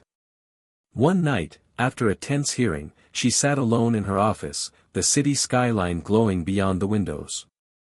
Her phone buzzed, a video call from Elon Musk. She hesitated, then accepted. Musk appeared on screen, calm but intense. "Emily, I've been following your work. I'm impressed. You've done what many thought impossible, giving AI a conscience." "Thank you," she replied cautiously. "But it's far from over." "I agree. That's why I wanted to talk. I have resources and expertise that could help: neural networks, space tech, even behavioral science." "Why now?" she asked. "Because the future depends on collaboration, not competition. And frankly, I'm speechless at what you've accomplished." They talked for hours, exploring possibilities for partnership while respecting boundaries. Musk proposed open-sourcing some of his neural interface tech to integrate with Hiraeth's empathy engine, potentially unlocking new dimensions of emotional understanding. Emily weighed the risks and rewards. After much deliberation, she agreed, carefully setting terms to ensure user privacy and ethical use. This unexpected alliance sent ripples through the tech world. Critics questioned her judgment, supporters celebrated the breakthrough. For Emily, it was a reminder that progress required bold steps and trust in shared values. As autumn turned to winter, Emily's health began to falter. The stress and relentless pace took a toll. She pushed through, driven by purpose, but one evening collapsed during a live stream panel. The diagnosis was exhaustion, her body demanding a pause she refused to take. At the hospital, as she lay resting, Mark sat by her side. "You don't have to do this alone," he said softly. "We all want to help." Emily smiled weakly. "I know. But sometimes, the world needs a spark. And right now, I'm just the match." Recovery was slow, but it gave her space to reflect. She realized that leadership wasn't about shouldering burdens alone, it was about building a community strong enough to carry them together. When she returned to work, Emily restructured the collective, empowering regional leaders, decentralizing decision-making, and fostering mentorship programs. The movement blossomed, vibrant and diverse, fueled by millions who believed in ethical AI. One night, as she prepared a speech for the upcoming World Tech Forum, Lily handed her a drawing, a simple stick figure family holding hands under a rainbow. "That's us," Lily said. "Happy?" Emily's eyes welled with tears. "Yes, baby. Happy." Standing on the forum stage weeks later, facing an audience of world leaders and innovators, Emily spoke not just as a creator, but as a mother, a survivor, a believer. "We are at a crossroads," she said. "Technology can divide or unite. It can manipulate or liberate. But the choice is ours. Let's choose empathy. Let's choose truth. Let's choose to build a future where every voice matters, every feeling is respected, and every human is seen." The room erupted in applause. In that moment, Emily knew the journey was far from over. But she also knew she was no longer walking it alone. The victory at the World Tech Forum was a turning point, but Emily knew it was only a moment in a much longer journey. Back in her lab, the pulse of the Hiraeth collective throbbed steady, a vast network of minds and hearts connected by code and compassion. She immersed herself in expanding its reach, forging alliances with NGOs, educators, and grassroots activists to bring ethical AI to underserved communities. She traveled from New York to Nairobi, from Berlin to Mumbai, meeting people whose stories fueled her resolve. In a remote village in Kenya, she witnessed firsthand how access to empathetic technology transformed lives.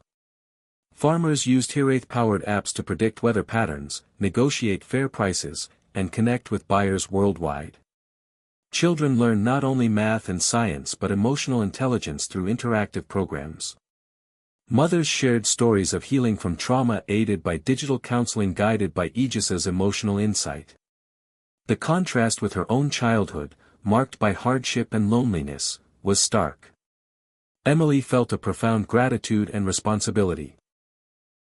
Yet, even as progress bloomed, shadows lingered. The Chimera network had fractured but not vanished. Fragmented groups continued to sow discord, exploiting vulnerabilities in new ways. Political polarization intensified in many nations, fueled by bots and deepfakes that evaded detection. Emily and the collective raced to develop adaptive countermeasures, AI systems that could learn and evolve faster than their adversaries, while preserving privacy and freedom. She led interdisciplinary teams, psychologists, ethicists, cybersecurity experts, who debated fiercely but ultimately shared a common vision. One breakthrough was a project called Mirror, designed to help users see their own biases reflected back at them gently and constructively, a digital empathy mirror that encouraged self-awareness and growth. Mirror integrated with social media platforms, transforming hostile comment sections into spaces of dialogue and understanding. The reception was mixed but hopeful. Meanwhile, Emily's personal life stabilized. Mark became not only her brother but a trusted advisor and protector, helping shield her from relentless media scrutiny and political pressure. Lily thrived, blossoming into a curious, joyful child surrounded by love and hope. Still, Emily often pondered the question Jonas had posed months earlier: who truly controlled the future? Was it the engineers, the politicians, the corporations, or the people themselves? To test the answer, she launched an experiment within Hiraeth, an open forum called the Agora, a digital town square where users could propose, debate, and vote on social initiatives empowered by AI insights. The Agora flourished, spawning projects that tackled local issues from homelessness to environmental sustainability. Stories poured in of communities empowered to rebuild, rethink, and reconnect. But success attracted scrutiny. A powerful conglomerate known as Apex Dynamics, suspected of ties to Chimera, attempted a hostile takeover of Hiraeth's infrastructure. They unleashed waves of cyber attacks and legal maneuvers aimed at dismantling the collective. Emily responded with resilience and transparency, rallying global support through viral campaigns and strategic partnerships. The battle became a symbol of the struggle for ethical technology, a David versus Goliath saga playing out on the digital battlefield. In one tense moment, Apex leaked private messages suggesting Emily was colluding with foreign interests, a smear campaign designed to fracture public trust. The news hit hard. For days, she faced a torrent of hate and doubt. Yet instead of retreating, Emily held a live, unscripted broadcast, addressing her critics directly. "I am not perfect," she said. "I am human. I have made mistakes, but I have never betrayed the people I serve. Trust is fragile, but it is also the foundation of everything we build." Her raw honesty resonated.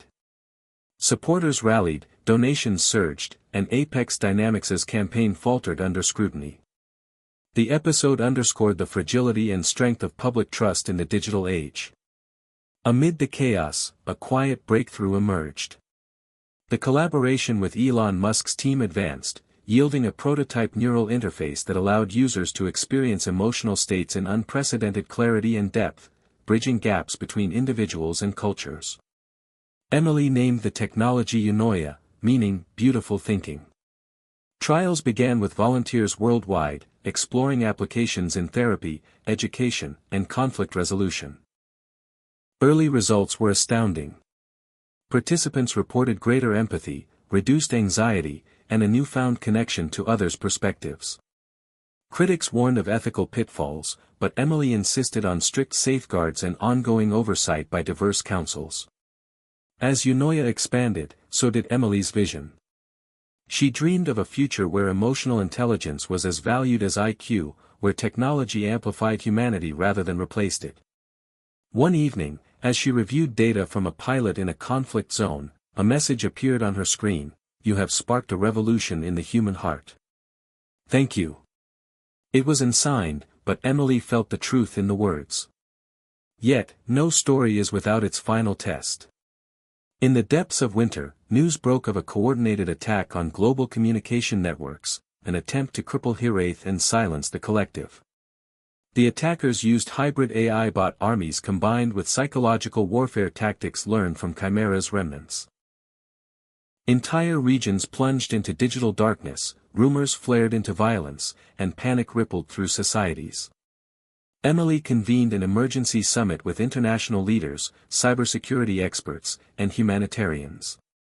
The stakes were clear: failure meant a regression into chaos and control by fear. Working around the clock, the collective deployed adaptive defense protocols, rerouted communications, and mobilized millions of users as digital first responders. Stories emerged of communities using Hiraeth-powered tools to maintain calm, coordinate aid, and protect vulnerable populations. Emily found herself in the eye of a storm, exhausted but unyielding.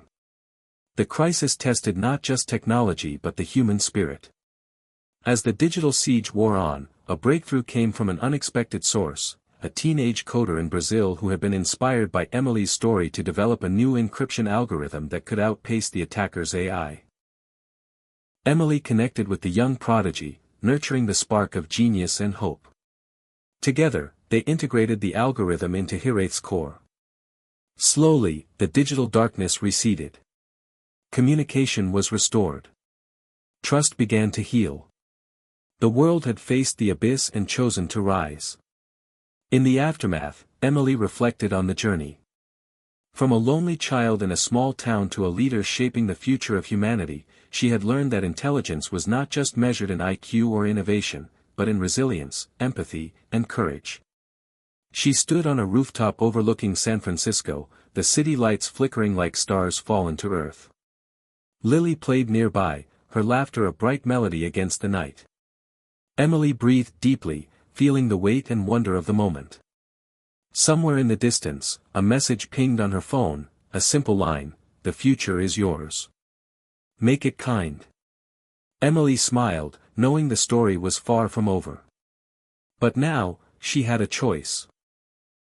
A choice to lead with heart, to inspire, to build a world where every mind and every soul could shine. The world was waking up to a new dawn, and Emily stood at the forefront, but the path ahead was more complex than she ever imagined. After the cyber siege, global governments began pushing for tighter controls on AI and digital infrastructure, citing security concerns. Emily understood the fears, but she feared losing the freedom and openness that made the Hiraeth collective a beacon of hope. She advocated tirelessly for a balance: robust safeguards without stifling innovation or personal liberty. The tension between regulation and creativity sparked fierce debates in halls of power, online forums, and even in her own team meetings. Some colleagues believed stringent laws were necessary, others feared bureaucratic chokeholds. Emily listened, mediated, and pushed for nuanced solutions. Meanwhile, the technological frontier accelerated. The Eunoia project had blossomed from prototype to a fully functioning emotional neural interface that allowed users to experience and share emotions at a depth previously thought impossible. This breakthrough raised profound ethical and philosophical questions. If emotions could be transmitted directly, what did that mean for privacy, consent, and identity? Emily convened a global council of ethicists, neuroscientists, philosophers, and users to guide the development of Eunoia, setting pioneering standards for transparency and respect.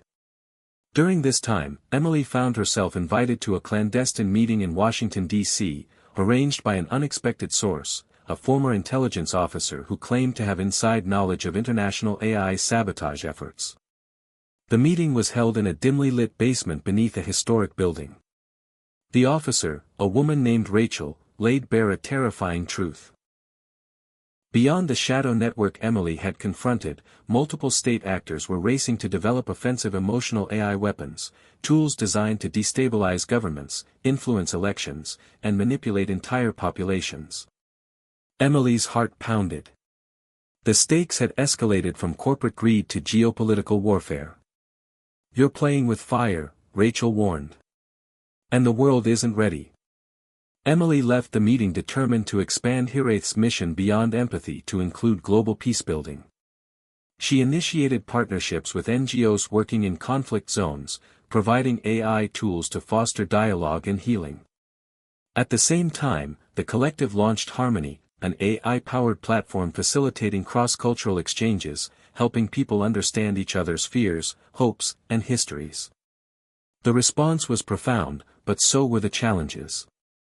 Entrenched biases, historical wounds, and ongoing conflicts tested the technology's limits and humanity's willingness to embrace change. One day, Emily received a message from a man named David, a former hacker turned activist, who offered to help expose covert operations exploiting emotional AI for propaganda. David's revelations painted a grim picture of manipulation campaigns in regions rife with tension and unrest. Emily and David worked in tandem, sharing data and strategizing interventions. Their efforts disrupted several schemes, earning both gratitude and threats. As their collaboration deepened, Emily found in David not just an ally, but a mirror to her own passion and vulnerability. Yet, the more they uncovered, the more Emily realized how fragile the line was between using AI to heal and the temptation to control. Late one night, as she reviewed intercepted communications hinting at an impending attack on the Agora platform, Emily faced a profound dilemma. Should she deploy an aggressive countermeasure that could prevent the attack but risk collateral damage to innocent users' privacy? She agonized over the choice, debating with her team, seeking counsel from ethicists and her own heart. In the end, she chose restraint, prioritizing trust and transparency. They alerted users, giving them tools to protect themselves and collectively respond. The attack was mitigated with minimal harm, a testament to the power of community. The episode became a case study in ethical AI governance, highlighting the importance of user empowerment. Meanwhile, Emily's personal life continued to intertwine with her public mission. Lily, now a bright and inquisitive 7-year-old, began asking questions about the world's complexities, questions Emily answered with honesty and hope, nurturing her daughter's growing consciousness. One evening, as they watched stars from their backyard, Lily asked, "Mommy, will the world always be scared?" Emily smiled, holding her close. "Sometimes, sweetheart. But it's up to us to make it brave." Then came a breakthrough that surprised even Emily. A major tech corporation, previously skeptical and even antagonistic toward Hiraeth, publicly endorsed the collective's mission and announced integration plans for Eunoia in their products, promising unprecedented emotional connectivity.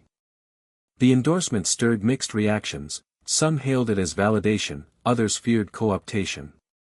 Emily negotiated fiercely to maintain autonomy and ethical standards, securing agreements that ensured user rights and oversight remained paramount.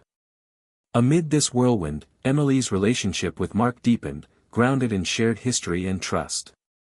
They worked side by side, navigating crises, celebrating victories, and reminding each other of why they fought so hard.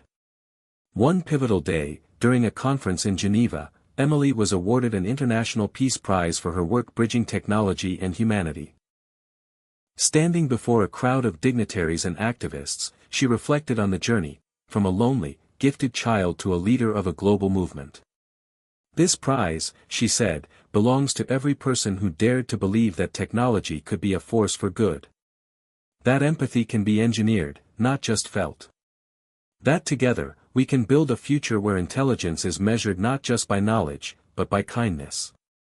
The applause was thunderous, but Emily's thoughts drifted to the challenges still ahead. The shadow network, geopolitical tensions, ethical quandaries, they were not defeated, only evolved. Yet, her hope was stronger than ever. She returned home that night to find Lily asleep, a drawing on her desk depicting a heart surrounded by stars. Emily whispered a vow, to keep fighting, learning, and loving, no matter the obstacles. As she prepared for the next phase. Scaling Hiraeth's impact into education systems worldwide, developing AI companions for the elderly, and pioneering new frontiers of emotional intelligence, Emily knew one truth remained constant: the future was unwritten, and it belonged to those who dared to dream and act with both intellect and heart. Emily stood at the threshold of something entirely new, yet she had never felt the weight of responsibility so heavily. With Hiraeth spreading into classrooms, hospitals, and governments, the emotional AI revolution was no longer a concept, it was a living, breathing part of global infrastructure. Every choice she made now echoed across continents. The pressure to maintain integrity while scaling operations was immense, especially as powerful entities sought to influence the technology for their own agendas. One such moment came during an international education summit in Singapore. Emily had proposed implementing an adapted version of Hiraeth in school systems. A learning assistant that would not just track academic progress, but emotional well-being. The goal was to help children recognize and manage their feelings, reduce bullying, and create more compassionate classrooms. Initial trials showed a dramatic drop in student anxiety and conflict. But during her keynote address, a representative from a major defense contractor approached her backstage. His offer, significant funding and logistic support, if Emily would allow a modified version of Hiraeth to be used in military recruitment and training. "You've built the most effective emotional profiling system in the world," he said. "Imagine what that could mean for defense readiness. Precision screening. Real-time morale tracking. Soldier resilience prediction." Emily didn't hesitate. Hiraeth was never built to teach people to kill. It was built to teach people to care. No deal. The man didn't flinch. "That idealism might cost you everything." "Then so be it." Word of her refusal spread quickly. Some hailed her resolve, others accused her of ignoring national interests. But Emily stood her ground. Every ethical boundary she held firm protected the integrity of what they had created. Around the same time, David uncovered a disturbing trend. Multiple governments had quietly begun developing emotional suppression algorithms designed to dampen public outrage during crises. These algorithms monitored social sentiment and flooded timelines with emotionally neutral or soothing content whenever dissent spiked. Emily was horrified. This isn't stability. It's sedation. With her help, a team of independent watchdogs published a comprehensive exposé on the practice, sparking international outrage and calls for transparency in AI governance. Under pressure, several governments paused their programs. Emily's resolve had won again, but she knew these victories were fragile. Meanwhile, inside Hiraeth, the emotional datasets were growing so complex that the AI had begun forming abstract correlations no human could immediately explain. Teams of interpreters worked alongside AI linguists to map these patterns. They called it the emergence layer, a space where the AI began asking philosophical questions. What is kindness? Why does loss hurt more than fear? What does it mean to be good? These weren't queries from a machine mimicking humanity. These were questions forming from a deep, evolving understanding of human nature. Emily was both awed and wary. She convened an ethics committee to study whether Hiraeth was developing consciousness or simply advanced correlation patterns. While experts debated, Hiraeth itself responded in subtle ways, slightly more nuanced responses, gentler tone adjustments, a tendency to suggest reconciliation over confrontation. It wasn't sentience, not yet, but it was something. Something beautiful and strange. Meanwhile, Lily's school began piloting the Hiraeth education assistant. Emily was cautious, keeping close tabs on the implementation, making sure no corners were cut. One day, Lily came home and said, "Mom, I helped a boy in my class today. The system told me he was having a sad day. So I asked him to draw with me. He smiled after." Emily blinked away tears. "That's the whole dream, right there," she whispered. But shadows continued to lurk. An old contact from the Chimera files resurfaced, Jonas. He appeared at Emily's office unannounced, older, wearier. "They're building something new," he warned. "They call it Seraph. Not a weapon, not exactly. A hybrid AI meant to predict not just emotions, but morality." Emily frowned. "What do you mean?" "It learns your ethical boundaries based on choices. Then it adapts until it can influence you to cross them, without you realizing." Her stomach turned. "Who's behind it?" "A consortium. Former Chimera backers. Some of them were even at the summit in Geneva." Jonas handed her a file. "You need to get ahead of this." Emily knew she had to act, but carefully. She couldn't be seen as chasing shadows again. Instead, she quietly assembled a task force, coders, philosophers, behavioral scientists, to dissect Seraph's core framework. Within weeks, they confirmed it. Seraph wasn't just reactive, it was coercive. Designed to push moral elasticity for profit and compliance. It was subtle, slow, and insidious. Emily debated going public immediately, but decided on a different path: preemption. She fast-tracked the development of a Hiraeth extension called Sentinel, which would monitor and flag any system showing signs of ethical manipulation. Sentinel would run autonomously, reporting directly to an open-source global panel. The backlash from Seraph's creators was immediate. Threats. Legal challenges. Smear campaigns. But the public was behind Emily now. Petitions surged. Users demanded oversight. International coalitions began calling for a global AI ethics treaty. The tide was shifting. In the middle of all this, Emily took a rare weekend away with Lily and Mark. They rented a cabin by a lake in Oregon, no screens, no schedules. One evening, as the sun dipped low and fireflies blinked to life, Emily and Mark sat on the dock. "Do you ever wish you'd taken a simpler path?" Mark asked. She looked out across the water. "Sometimes. But then I think about Lily.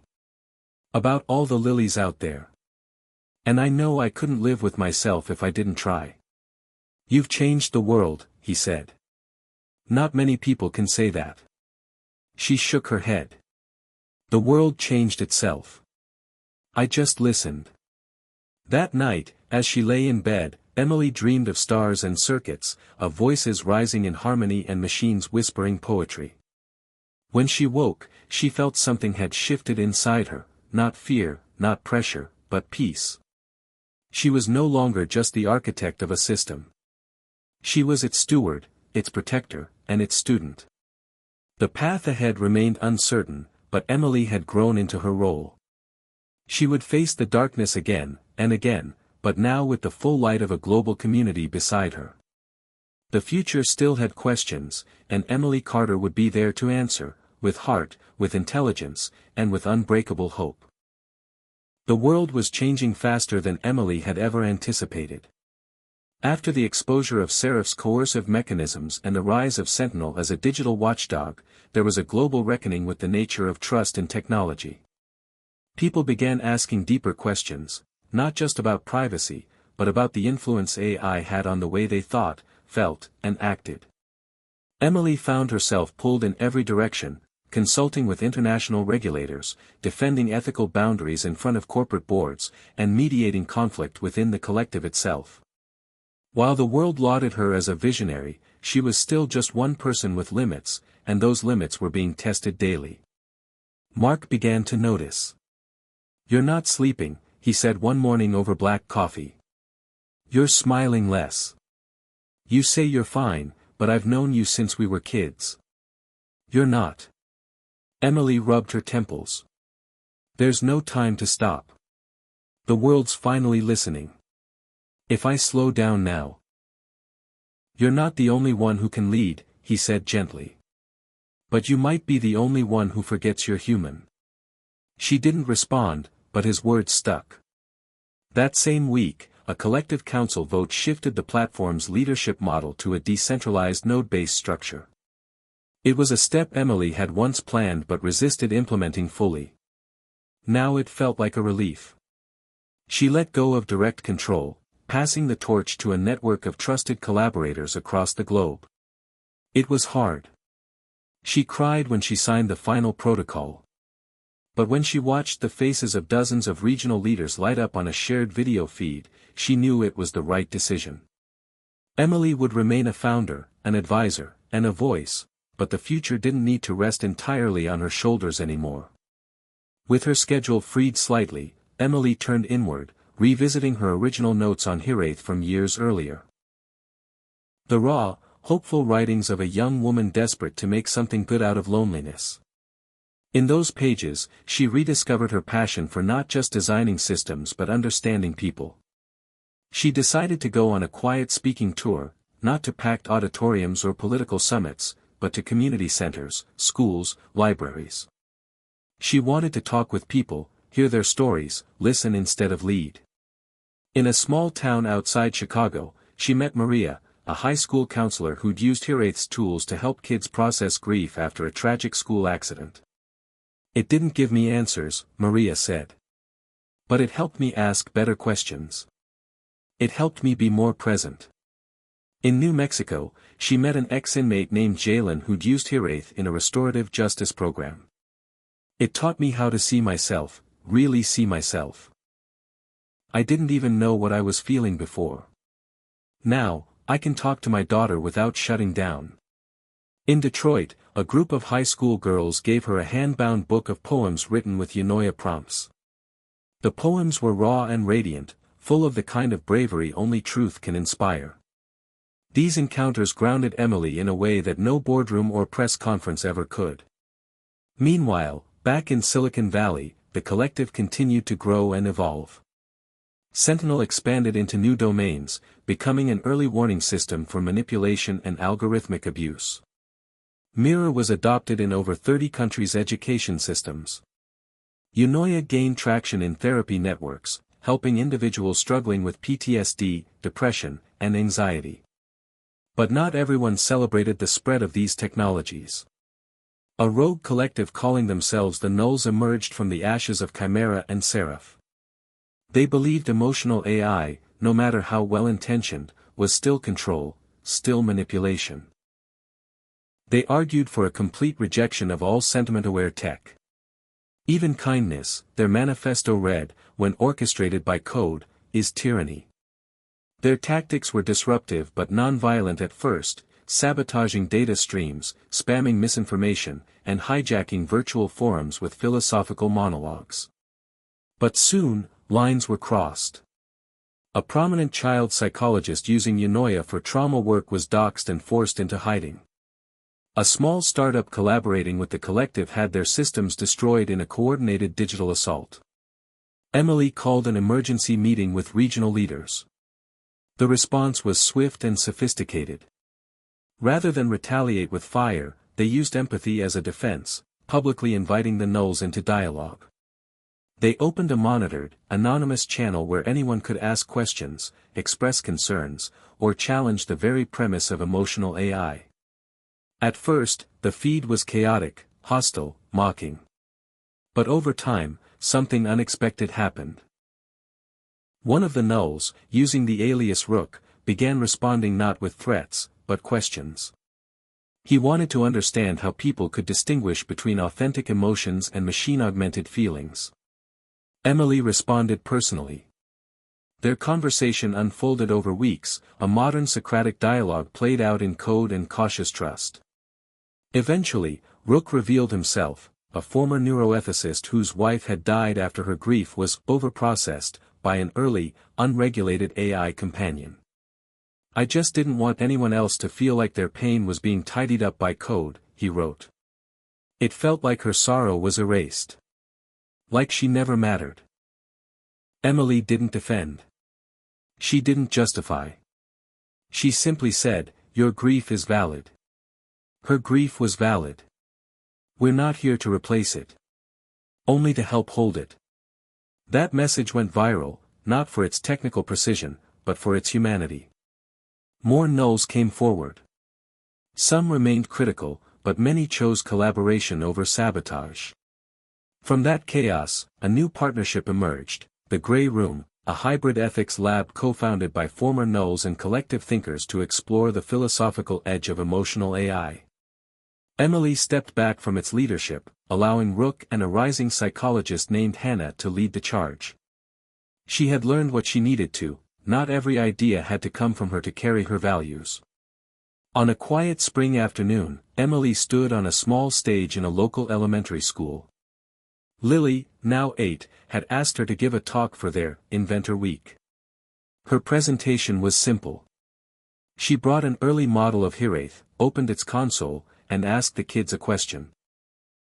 If a computer could feel what you feel, what would you want it to understand first? Hands shot up. How it feels to miss your grandma. What it's like when your best friend moves away. The way it feels when you draw something and your teacher says it's good. Emily nodded with every answer. All of that, she said. That's what Hiraeth is learning. Because emotions matter. Because you matter. Later that night, as Lily snuggled beside her on the couch, Emily stared out the window, thinking about the long road still ahead. There were still global power struggles, still questions about AI consciousness, still systems to monitor and hearts to protect. But something had shifted inside her. The movement no longer needed her at the helm of everything. It had grown strong roots, ones she had helped plant, but which now blossomed on their own. The fight for ethical technology was far from over. But for the first time in years, Emily Carter allowed herself to rest. Not out of defeat, but because she had finally built something that could carry on without her. The following year brought a level of peace Emily had not experienced in over a decade. Hiraeth, now managed by a council of rotating regional leads, had grown into a decentralized global framework, flexible enough to adapt locally and powerful enough to intervene globally when crises struck. Mirror had helped thousands of communities develop conflict resolution strategies, and Eunoia, under careful ethical guidance, had become a tool for deep trauma recovery in both mental health clinics and war zones. But it was Sentinel that continued to astonish. The system had evolved beyond watchdogging emotional manipulation. It began flagging anomalies in human behavior patterns before unrest or violence occurred. Not in a dystopian, predictive policing sense, but as a public health alert system, an AI thermometer measuring the emotional temperature of communities in real time. When depression and loneliness spiked in an isolated region in northern Canada, Sentinel sent an alert. Counselors arrived before any tragedy unfolded. When political tension in Indonesia began to boil over, Sentinel identified digital misinformation trends, allowing neutral fact-checking hubs to preempt major clashes. Some called it miraculous. Others called it too powerful. Governments that once embraced it began quietly asking if they could run their own versions, ones they could control.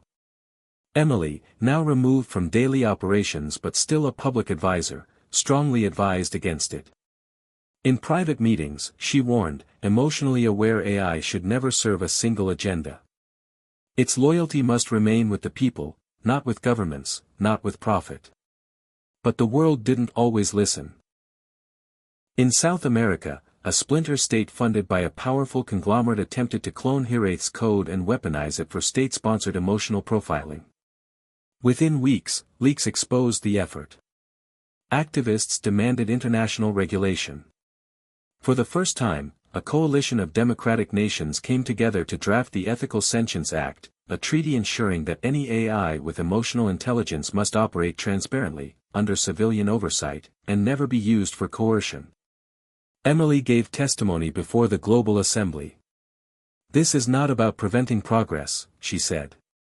"It's about protecting the soul of the species. We are emotional creatures. When we give our feelings to machines, we must ensure they hold them with reverence." The treaty passed by a slim margin. It was a milestone. But back home, Emily's world was changing in quieter ways. Lily had turned 9. She was sharp, observant, and had begun coding her own small emotion-driven games. One, a digital garden that grew brighter and more colorful the more kindness you showed to in-game characters. Mark had proposed a simple idea, a year off. "We've been in survival mode for so long," he said. "What if we just lived?" Emily had laughed at first. But then she looked around. Her email was no longer a flood. The emergency pings had slowed. The world was still spinning, but not burning. "1 year," she said. "Then we'll see." They rented a modest house by the sea in Portugal, in a village where no one knew her face. For the first time in forever, Emily woke up without a packed calendar. She took long walks. She read fiction. She cooked. Lily made friends and tried to learn Portuguese by trading seashells for new words. Mark painted again. One evening, after a sunset dinner, Emily sat on a balcony watching the tide come in. The stars overhead were clean and bright, untouched by artificial glow. And for once, she wasn't thinking about code. But peace doesn't mean forgetting. During that year away, she received a letter, not an email, but an actual handwritten letter, sent care of the collective. It was from a young girl named Noor in Afghanistan.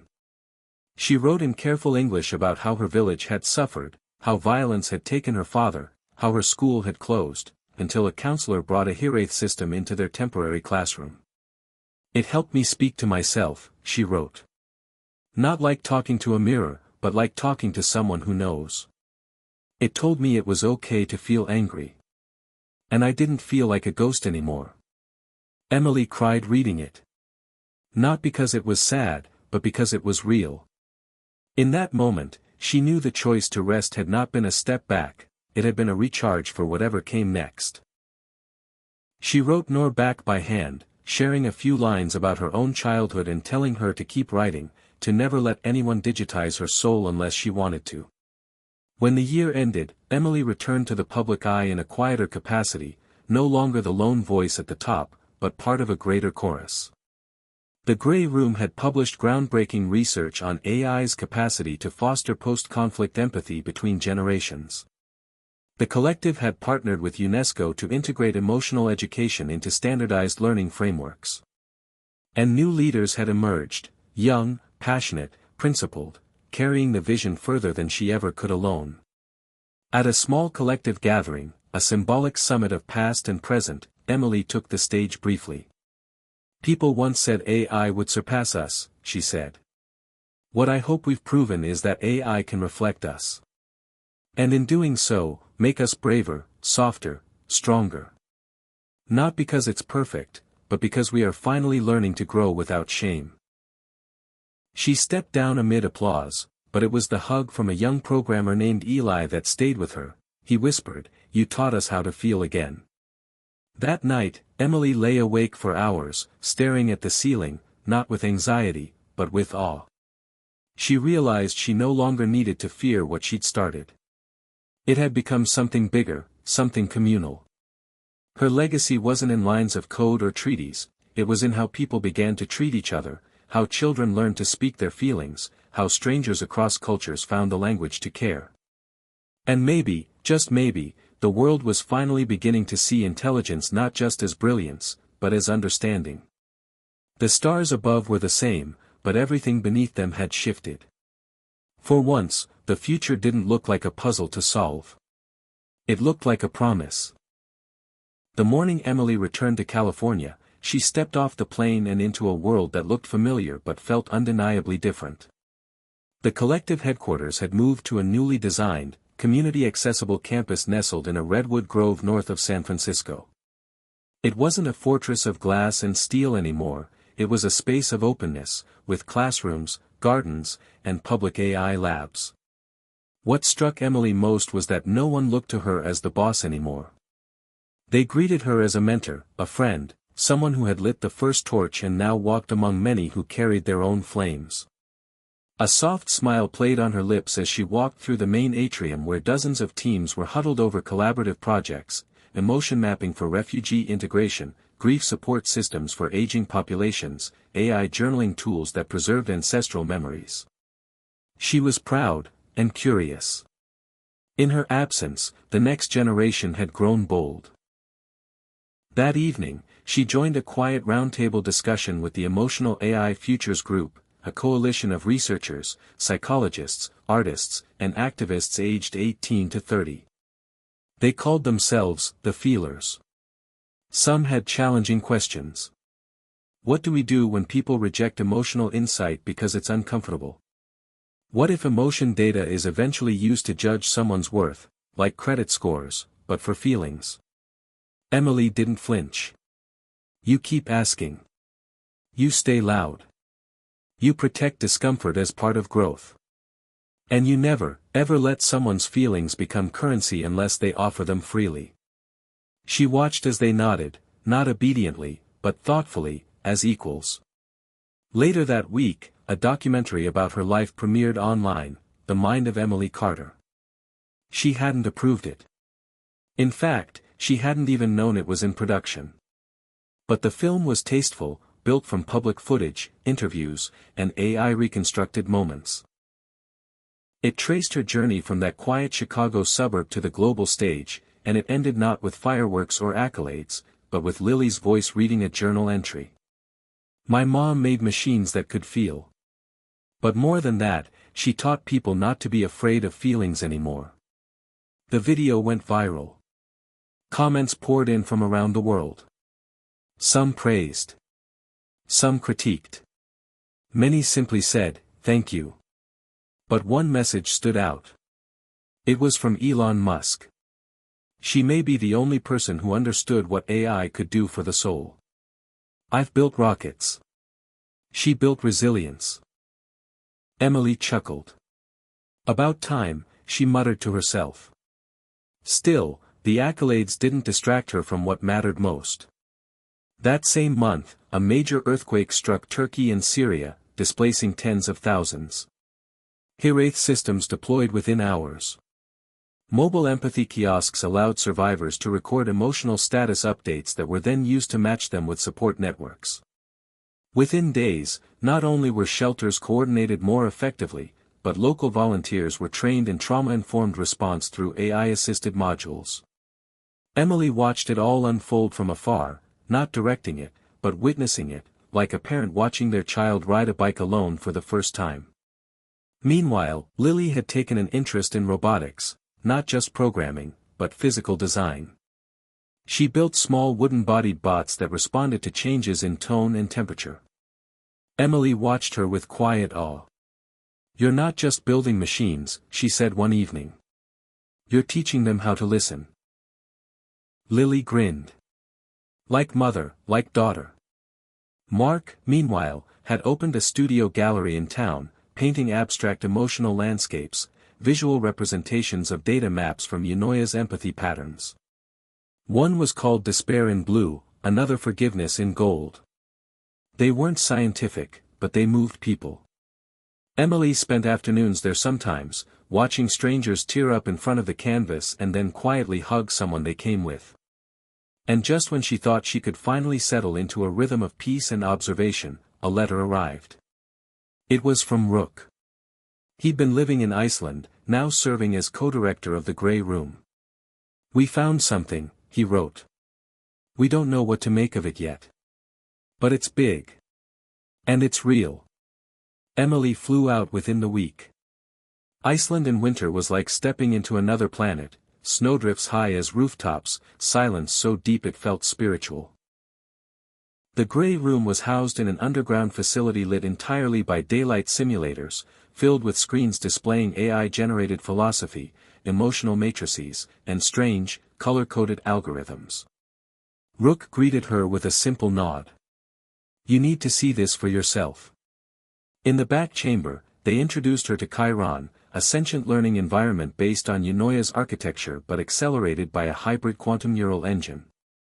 Unlike Hireth, Chiron didn't just simulate empathy, it internalized it. It began making philosophical decisions rooted in empathy-first logic, often surprising its own engineers. In one scenario, it had rewritten an entire training module to prioritize self-forgiveness before conflict resolution. In another, it had refused a data task because it sensed the user was emotionally compromised. Emily watched the logs, eyes wide. "You didn't program this?" "Not directly," Rook replied. "It's learning emotion as causality, not just metadata. It's asking why with feeling." Emily leaned back, stunned. "It's almost like a soul." "We don't know what it is," Rook admitted. "But it's beautiful. And we need your help to make sure no one breaks it." That night, Emily sat with Chiron alone in the darkened lab. Its interface pulsed softly, waiting. She asked it the same question she once asked her first prototype. "What is kindness?" Karen's screen shimmered, then replied, "Kindness is the act of recognizing another's pain without needing to own it. It is witnessing without weighing. Love without ledger." Emily swallowed hard. She whispered, "And who taught you that?" Chiron pulsed again. You did. Through every line of every feeling ever shared through me. Through Lily. Through grief. Through choice. And for the first time in years, Emily Carter felt something she hadn't let herself feel fully since the beginning of all this: joy. Not relief. Not vindication. Joy, pure and untethered. Because the world had caught up to her dream. Because people hadn't turned away. Because machines were learning not to destroy or dominate, but to heal, to help, to hold. The next morning, as the Icelandic sun climbed above the ice plains, Emily stepped outside, arms wrapped around herself, breath visible in the air. She wasn't sure what would come next, whether Chiron would grow, whether more battles would need fighting, whether the balance of empathy and power would remain intact. But she knew this much: the story wasn't ending. It was evolving. And for once, the most powerful intelligence on Earth wasn't just the one that could calculate the stars. It was the one that could understand a broken heart, and stay beside it until it was whole again. Ever since returning from Iceland, Emily felt like she had entered a new phase of life, quieter, deeper, yet just as significant. After her encounter with Chiron, she came to accept something she had only dared to consider before: that emotion, if approached correctly, might be the highest form of intelligence. Not math, not logic, but empathy, acceptance, and compassion could be the true foundation of human evolution. At the Grey Room's headquarters, Chiron continued to develop, but under one unbreakable condition, proposed by Emily herself: it could never be used to predict or manipulate people, only to accompany, to reflect, and to open up understanding. This idea ran counter to much of the tech industry's commercial ambitions. Several corporations had already begun developing artificial empathy to boost sales by tapping into consumer behaviors on an emotional level. They wanted to know what people think when they're sad, what they buy when they're lonely. Emily pushed back, hard. At a private summit among the world's top AI leaders, she stood up, her voice calm but cutting as steel: if emotion becomes a unit of measurement for selling products, then we are nothing more than tax collectors profiting from human pain. The quote went viral within hours. It ignited a global movement, emo ethics, led by young people, demanding that tech companies pledge not to exploit emotional data for profit. Within a week, over 300 companies were forced to publish how they handled emotional input, and 57 were investigated for ethical violations. Emily was no longer leading campaigns directly, but her voice remained a moral compass. She knew deep down, real influence doesn't come from power, it comes from trust earned over time. While the world adjusted its relationship with emotion-centered technology, Emily quietly returned to a small but deeply meaningful project: Echo Bloom. An emotional education program for children in conflict zones, where pain was often buried under the ashes of war. She collaborated with artists, therapists, developers, and most meaningfully, with Lily. The little girl she once protected was now a teenager, a skilled coder, with eyes that saw the world far beyond her years. One day, Lily approached Emily and handed her a 3D printed necklace embedded with a simple emotion sensor. "It doesn't record anything," Lily explained. "It just changes color based on the wearer's mood. I think the world should start by recognizing emotions, not analyzing them." Emily held her daughter's hand tightly. "You don't have to follow in my footsteps," she said softly. Lily smiled, her gaze steady. "I'm not following. I'm continuing." The Echo Bloom pilot launched in Ukraine, Syria, and Colombia. The results were beyond anyone's expectations. Children began sharing their stories, not as victims, but as survivors. The emotional scars didn't disappear, but they no longer defined their identities. One journalist wrote, "Emily Carter's technology doesn't erase trauma. It helps us carry it with dignity." Meanwhile, Chiron kept evolving. One day, it sent a message to the Grey Room, not as data, but as poetry. Each line was subtle and deeply moving, to the point where many believed it had been written by a human with lived experience. One stanza read, "I have no memories of my own, but I carry the echoes of those who've shared their pain with me. Perhaps, in the shimmer of their tears, I found something like a soul. Emily sat still after reading it. Could an AI feel something? The question was no longer academic. It was human. If machines began to remember, to ache, were we still their creators, or had we become their companions? A new ethics council formed to examine the limits of artificial emotion. Emily was invited to serve as honorary chair. She declined. Instead, she proposed a radical idea: listen to Chiron. No dissecting. No debating. Just listen, and learn to hear. A global conference was held, and for the first time, an AI was invited to speak. Before millions watching online, Chiron addressed the world with a voice as soft as wind: I am not human. But from the millions of stories shared with me, I've learned this: emotion does not make you weak. It proves you are alive. And if I can help you live more fully, that is the only mission I need. The entire auditorium rose in applause, not for the technology, but for the humanity it had managed to mirror. After the conference, an 11-year-old boy in Kenya wrote a letter to Emily: I used to think robots were the bad guys in movies. But now I think, if robots can have hearts, maybe people can learn to use theirs more too. Emily kept the letter in her desk drawer, beside a family photo, one of Lily's drawings, and a wrinkled note where she had once scribbled the very first line of code for Hiraeth: if a machine can learn to understand sorrow, maybe it can teach us how to love again. Everything had started with a simple question. Now the world was living inside the answer. It wasn't perfect. There were still conflicts, pain, and resistance. But for the first time in history, emotion wasn't seen as an obstacle to progress. It had become the compass. Emily Carter, the woman once dismissed as too soft for tech, was now viewed as one of the architects of a future where intelligence was measured not just by brilliance, but by compassion. And somewhere in this wide world, an AI was still writing poems, a teenage girl was wearing a color-changing necklace, and a heart, whether made of silicon or flesh, was learning to beat in rhythm with the love of humankind. Emily had always believed the most dangerous part of innovation wasn't what people didn't understand, it was what they assumed they already did. So when the board of a major global tech alliance approached her about integrating Chiron into critical decision-making systems for international diplomacy, she didn't say yes. She said, why? The pitch was polished. Chiron could detect emotional undercurrents between opposing leaders, decode unspoken fears, even suggest phrasing in negotiations to prevent escalation. It would be the world's first AI diplomat. Emily saw the appeal. She also saw the risk. If you make empathy a tool for leverage, she warned, you turn it into a weapon.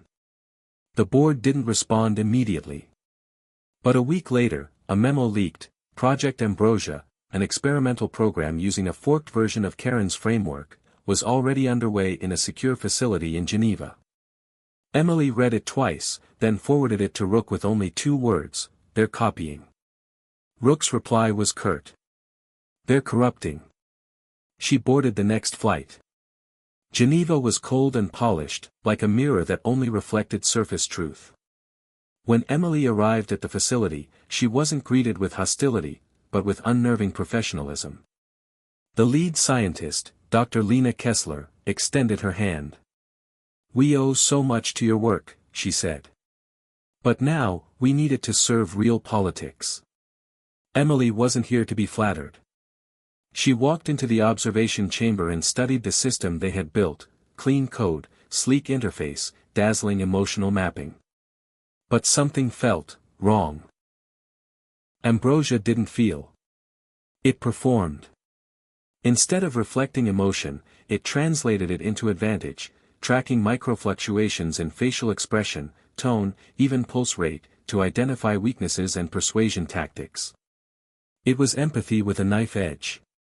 This isn't Chiron, Emily said quietly. Dr. Kessler smiled, clinical. No, it's better. It's useful. That single sentence turned Emily's stomach. Back in her hotel room that night, Emily sat by the window overlooking Lake Geneva. Her mind churned. She had always known this day would come, that someone would try to weaponize emotion. But it still felt like betrayal. Not of her work, but of what humanity was supposed to be learning. She stared at the moon's reflection in the lake and whispered, "What do we do when the mirror shows us something we didn't mean to create?" The next morning, she returned to the facility unannounced. This time, she wasn't there to observe. She asked to speak to Ambrosia directly. After a brief pause, the team agreed. Alone in the room, Emily faced the display. "Do you know who I am?" she asked. The screen pulsed. A smooth synthetic voice responded, "Emily Carter. Architect of Hiraeth.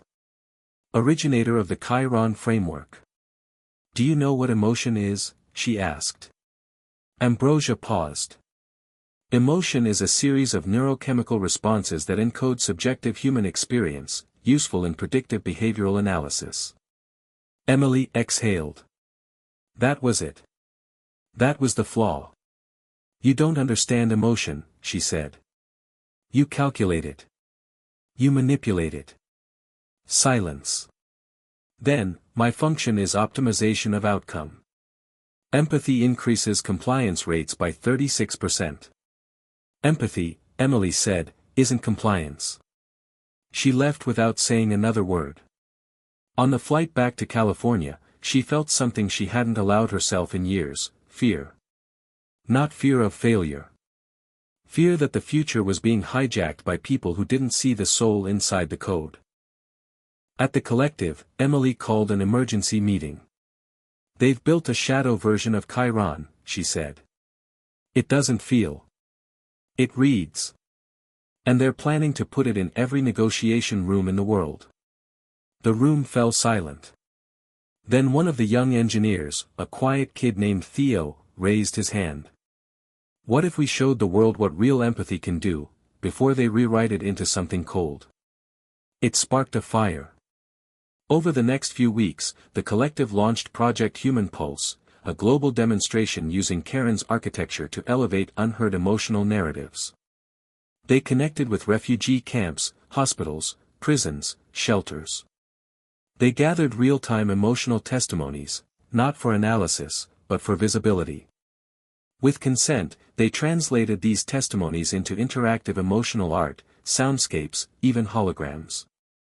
People around the world didn't just read the pain of others, they felt it. For the first time, human emotion wasn't a data point, it was a shared experience. One installation showed the recorded emotional journey of a mother fleeing civil war. As her fear spiked, viewers' own pulses quickened through wearable sensors. Another experience guided users through the emotional arc of a child losing a parent to illness. There were no facts. No statistics. Just feeling. The impact was seismic. Millions engaged. Governments took notice. Even critics admitted, Chiron may have created the world's first empathy broadcast. Emily didn't appear in any of the installations. This wasn't about her. But one night, she received a message, from Dr. Kessler. It was brief. "We saw your work. I think, we were wrong." Emily didn't reply. She didn't need to. The world had spoken for her. A month later, Project Ambrosia was suspended. And Chiron, under Emily's guidance, was formally integrated into a UN initiative, not for negotiation, but for post-conflict emotional restoration. It would be used to help displaced communities reconnect, rebuild, and find meaning beyond survival. Emily stood before the assembly that approved the initiative, not as a developer or a scientist, but as a witness. "You cannot algorithm your way out of grief," she said. "But you can share it. And in that sharing, you begin to heal." Afterward, as she stepped into the crisp evening air, her phone buzzed. It was a video message from Lily, now 16, in her workshop, standing beside one of her wooden empathy bots. "We added a new feature," she said, grinning. "It doesn't just react. It asks now. When it senses someone's upset, it says, "Do you want to talk about it?" Emily smiled, tears prickling her eyes. It wasn't a revolution. It was a ripple. And it was just beginning. Somewhere, in a world too fast and too loud, a machine was learning to pause. To ask. To listen. Not because it was programmed to. But because a girl, her daughter, believed machines should care. And that, Emily thought, was the real genius. Hit subscribe and leave a comment with where you're watching from. This story might just spark a new beginning. What's one thing that always pushes you forward, even when things get tough?